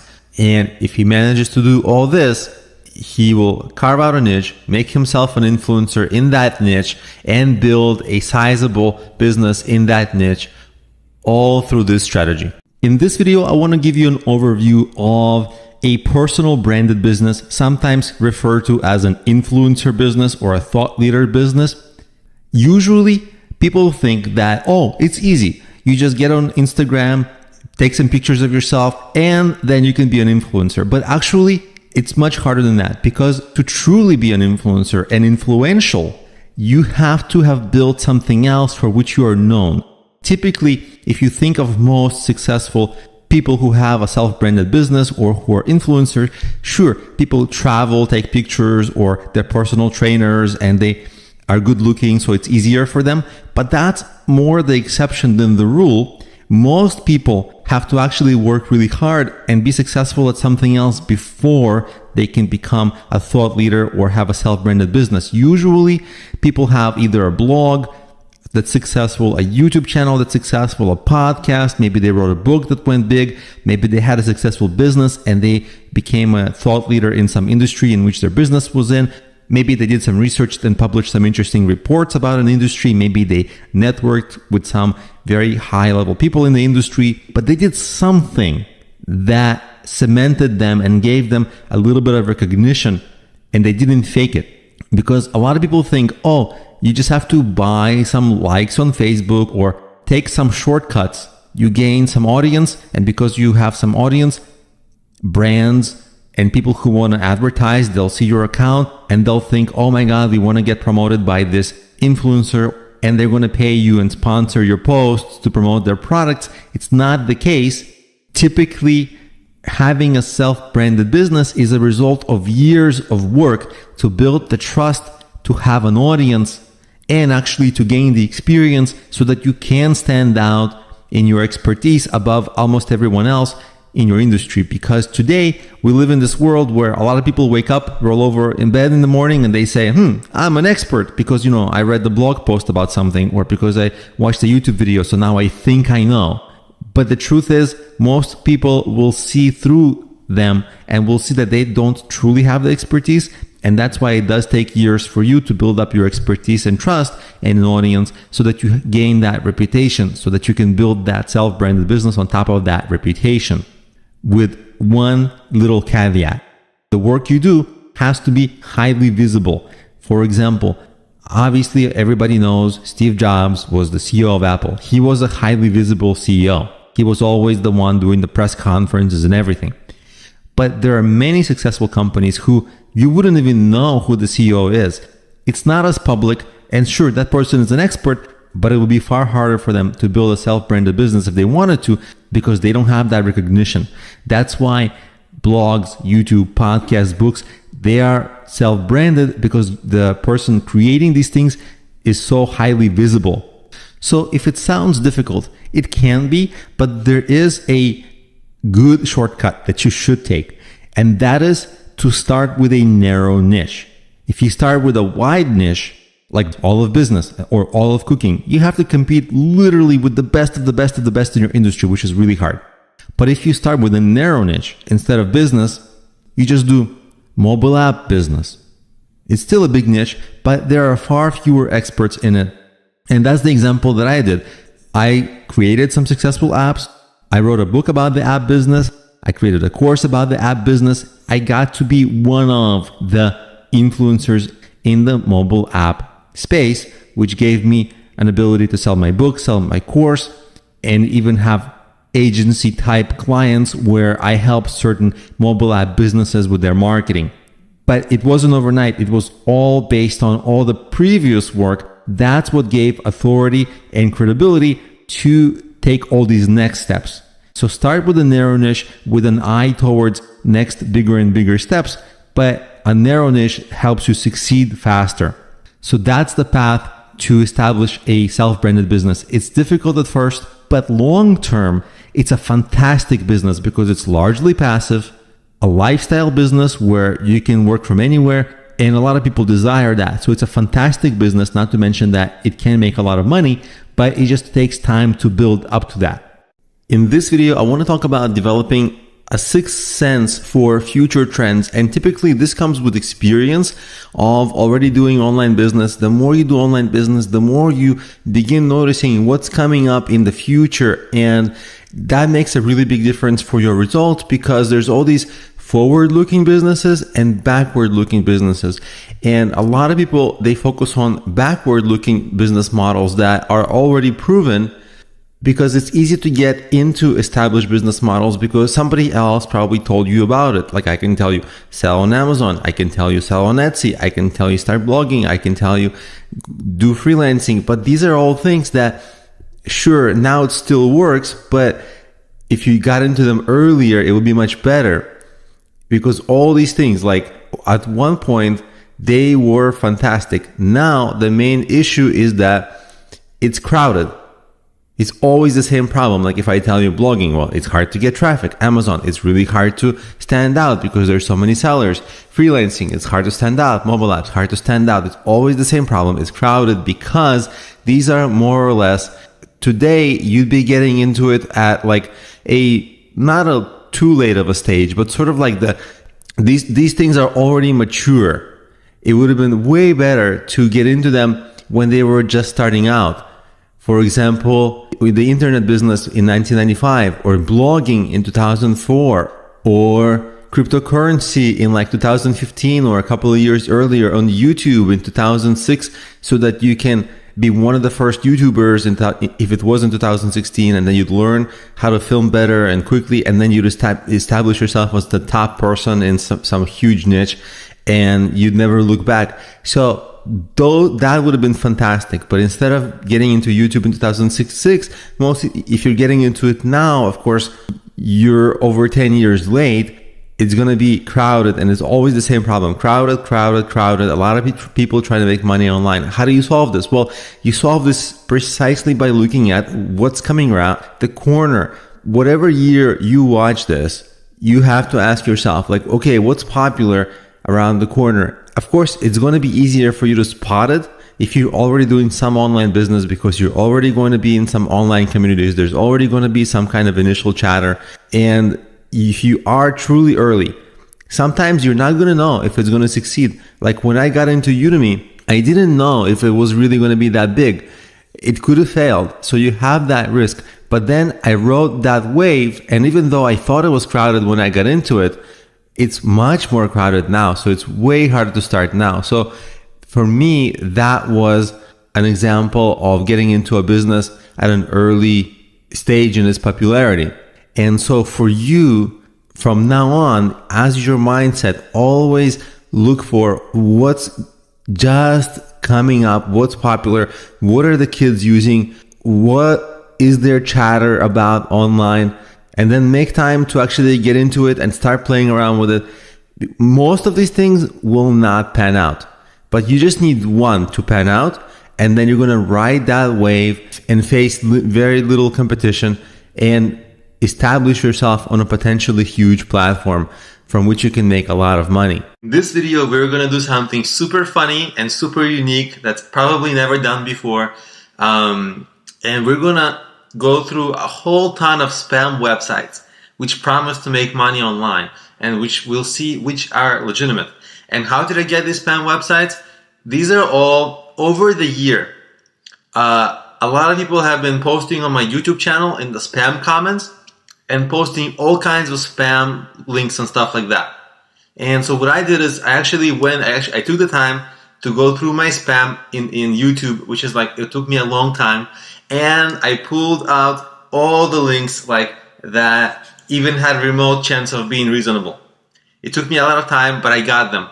And you and I together today, right now, we're going to go together and examine all of these, see what they do, see if they're any use to us, and if you can actually make money, and if they're legitimate. So let's get started. And I'll try to go really quick through these because there's a lot of them. And I'm going to try to put them in the links to them all more than I'll cover today in either the resources of this video or in the next lecture so that you can have them to browse on your own. Let's get started. The first is the monthlypayouts.com. From quickly browsing them, it seems like some kind of a referral network, and you get people to click and sign up for links, and the first level you get a $5 commission. If people you refer, when they do it, you get a $2 commission on what they do, and the people they refer, you get a $1 commission on what they do. It's some kind of like a 3-tier link thing. It sounds kind of dumb, and I don't think it's ever gonna work. It's just super spam. I don't get it. And let's kill this one.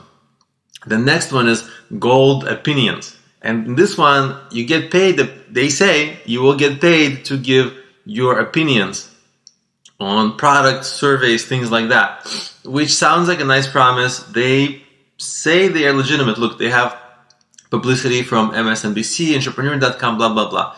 So maybe they're not the most spammy website, although how much money can you really make giving your opinion, right? Usually these are already sites like iPoll and stuff like that. And Swagbucks, those usually give your opinion. So whatever, you can probably make a little bit of money on this one. Let's go to the next one. This is cashmakeinfo.com. Note that the branding is for a different website. This looks like very amateur. I have clicked on this button before and it took me to a whole different website, like a totally different website. I didn't even click here before, and you can see there's just nothing here. This is just a landing page, very poorly done, very amateur. This is not going to work. Let's kill this browser. TotalShortcut.com. I guess they took a shortcut into the death of their company because nothing loaded. So that was an easy one. Four Corners Alliance Group. God, what are these guys? This is some kind of, from my understanding, this is some sort of an MLM, pyramid networking thing. Like, basically, they give you products. They give you products to sell, and then you sell you sell their product. It's like sort of affiliate, sort of MLM. It's pretty confusing. But basically they say that they're going to give you products. You bring them to the marketplace, you sell the product, and of course they promise you an explosive wealth opportunity for just a tiny investment. So these guys, see, they want you to buy the inventory. They want you to invest in their products, to buy their inventory, and then to try to sell it. This is not going to work for 99% of the people out there. So let's kill this browser. This is kind of a terrible, it's like Herbalife is one of the bigger companies that does this. I'm sure you've heard of it. But it's like most of the people, they do not make money with it. Most of the people the company makes money because they get to sell their inventory to you. And if you buy whether you can sell it or not, probably not. It is too difficult. Now, I got this AutoBiz74. I don't know what the heck these guys are. This is all the website is. All they want you to send, there's like a horse in here. I don't know why the horse is here. But they want you to just enter your email. There's no way I'm going to enter my email here. And they want, for the first time ever, the industry's top producers reveal how to turn $18 into 6-figure income. Okay, too good to be true, right? And horses. So anyway, I don't know why the horses are here. But the reason I posted this thing is because this is the heaviest spam that I got from these guys. This is the most spam I received on my YouTube channel is from this link, AutoBiz74. And I don't know why it's auto biz and they have horses. It's supposed to be cars. It's auto, supposed to be cars, not horses. Anyway, bad, spam. Let's kill these guys. OneCoin.eu. This is OneCoin is the next Bitcoin. It's kind of like this cryptocurrency website. I don't know if you're into cryptocurrency. I'm not. It's too much risk for me. Probably requires some investment. Blah blah blah. Doesn't look like it's a spam site. It looks like it could be even okay, but it's like trading and investing in this second-rate cryptocurrency, which could make you some money because it's so volatile. You can buy at the bottom, sell it on top, but most likely you'll buy at the top, sell at the bottom. I think most people will probably lose money on this one, so I would avoid. Let's kill that browser. Okay, the next thing is paid adverts. Not clear exactly how this would work from coming to their website. Does not look professionally done very much. Prove your value, interact with, I think you kind of, you get to interact with some kind of advertisers. I don't know who these advertisers are. Does not look amazing, but could be worth a second look. Could be, but probably not going to work. This is something I was working earlier. Okay, this is a stupid spam website where there's a video that will play here. I killed the video, but when you first come on this website, this guy starts talking in this video and explaining how you're going to make a tremendous amount of money by following his formula. And this is a very common stupid thing online where the guy is only making money not from his strategy, but from selling to you his strategy of how to make money. But his strategy of how to make money is making money from you. And your strategy will be to get other people to buy your advice of how they can make money by copying what you do, which is fooling people into buying the strategy from you. Do you see that? Basically, all he's going to sell to you is like how to make money by teaching other people how to make money. And then the only thing that you teach is this formula where you tell them, just teach other people to make money. So there's another spam thing. Okay, Neo Bucks. What is this thing? Multiply your earnings by just viewing advertisements. So you look at ads, make money. You are not going to make a significant amount of money with ads because you have to look at like 1,000 ads to make a significant amount of money. If you spend your whole day, maybe, it doesn't sound like it's totally fake. It sounds like it could get paid, but it sounds like the amount of money you would get paid is minimal, and you would just go crazy by looking at ads. I don't know if anybody wants to spend their life like that. Maybe if you're on your mobile phone and you really have nothing to do, let's see what the advertisements are like. Some kind of make money in 60 seconds, paid money hourly, BitGold. It's all, like, I hate some of these things. Like, why is there so much of this crap on the internet of like, make money in 60 seconds, make money this, make money that? I mean, I realize this class is about making money, but I think I'm trying to do it in a legitimate way, not trying to like fool anyone. But these guys, I mean, this is just like, who the heck would buy this? Anyway, let's close this browser. FutureNet.com is the next one. We do not share or sell personal data, but it's incredibly unclear what they do.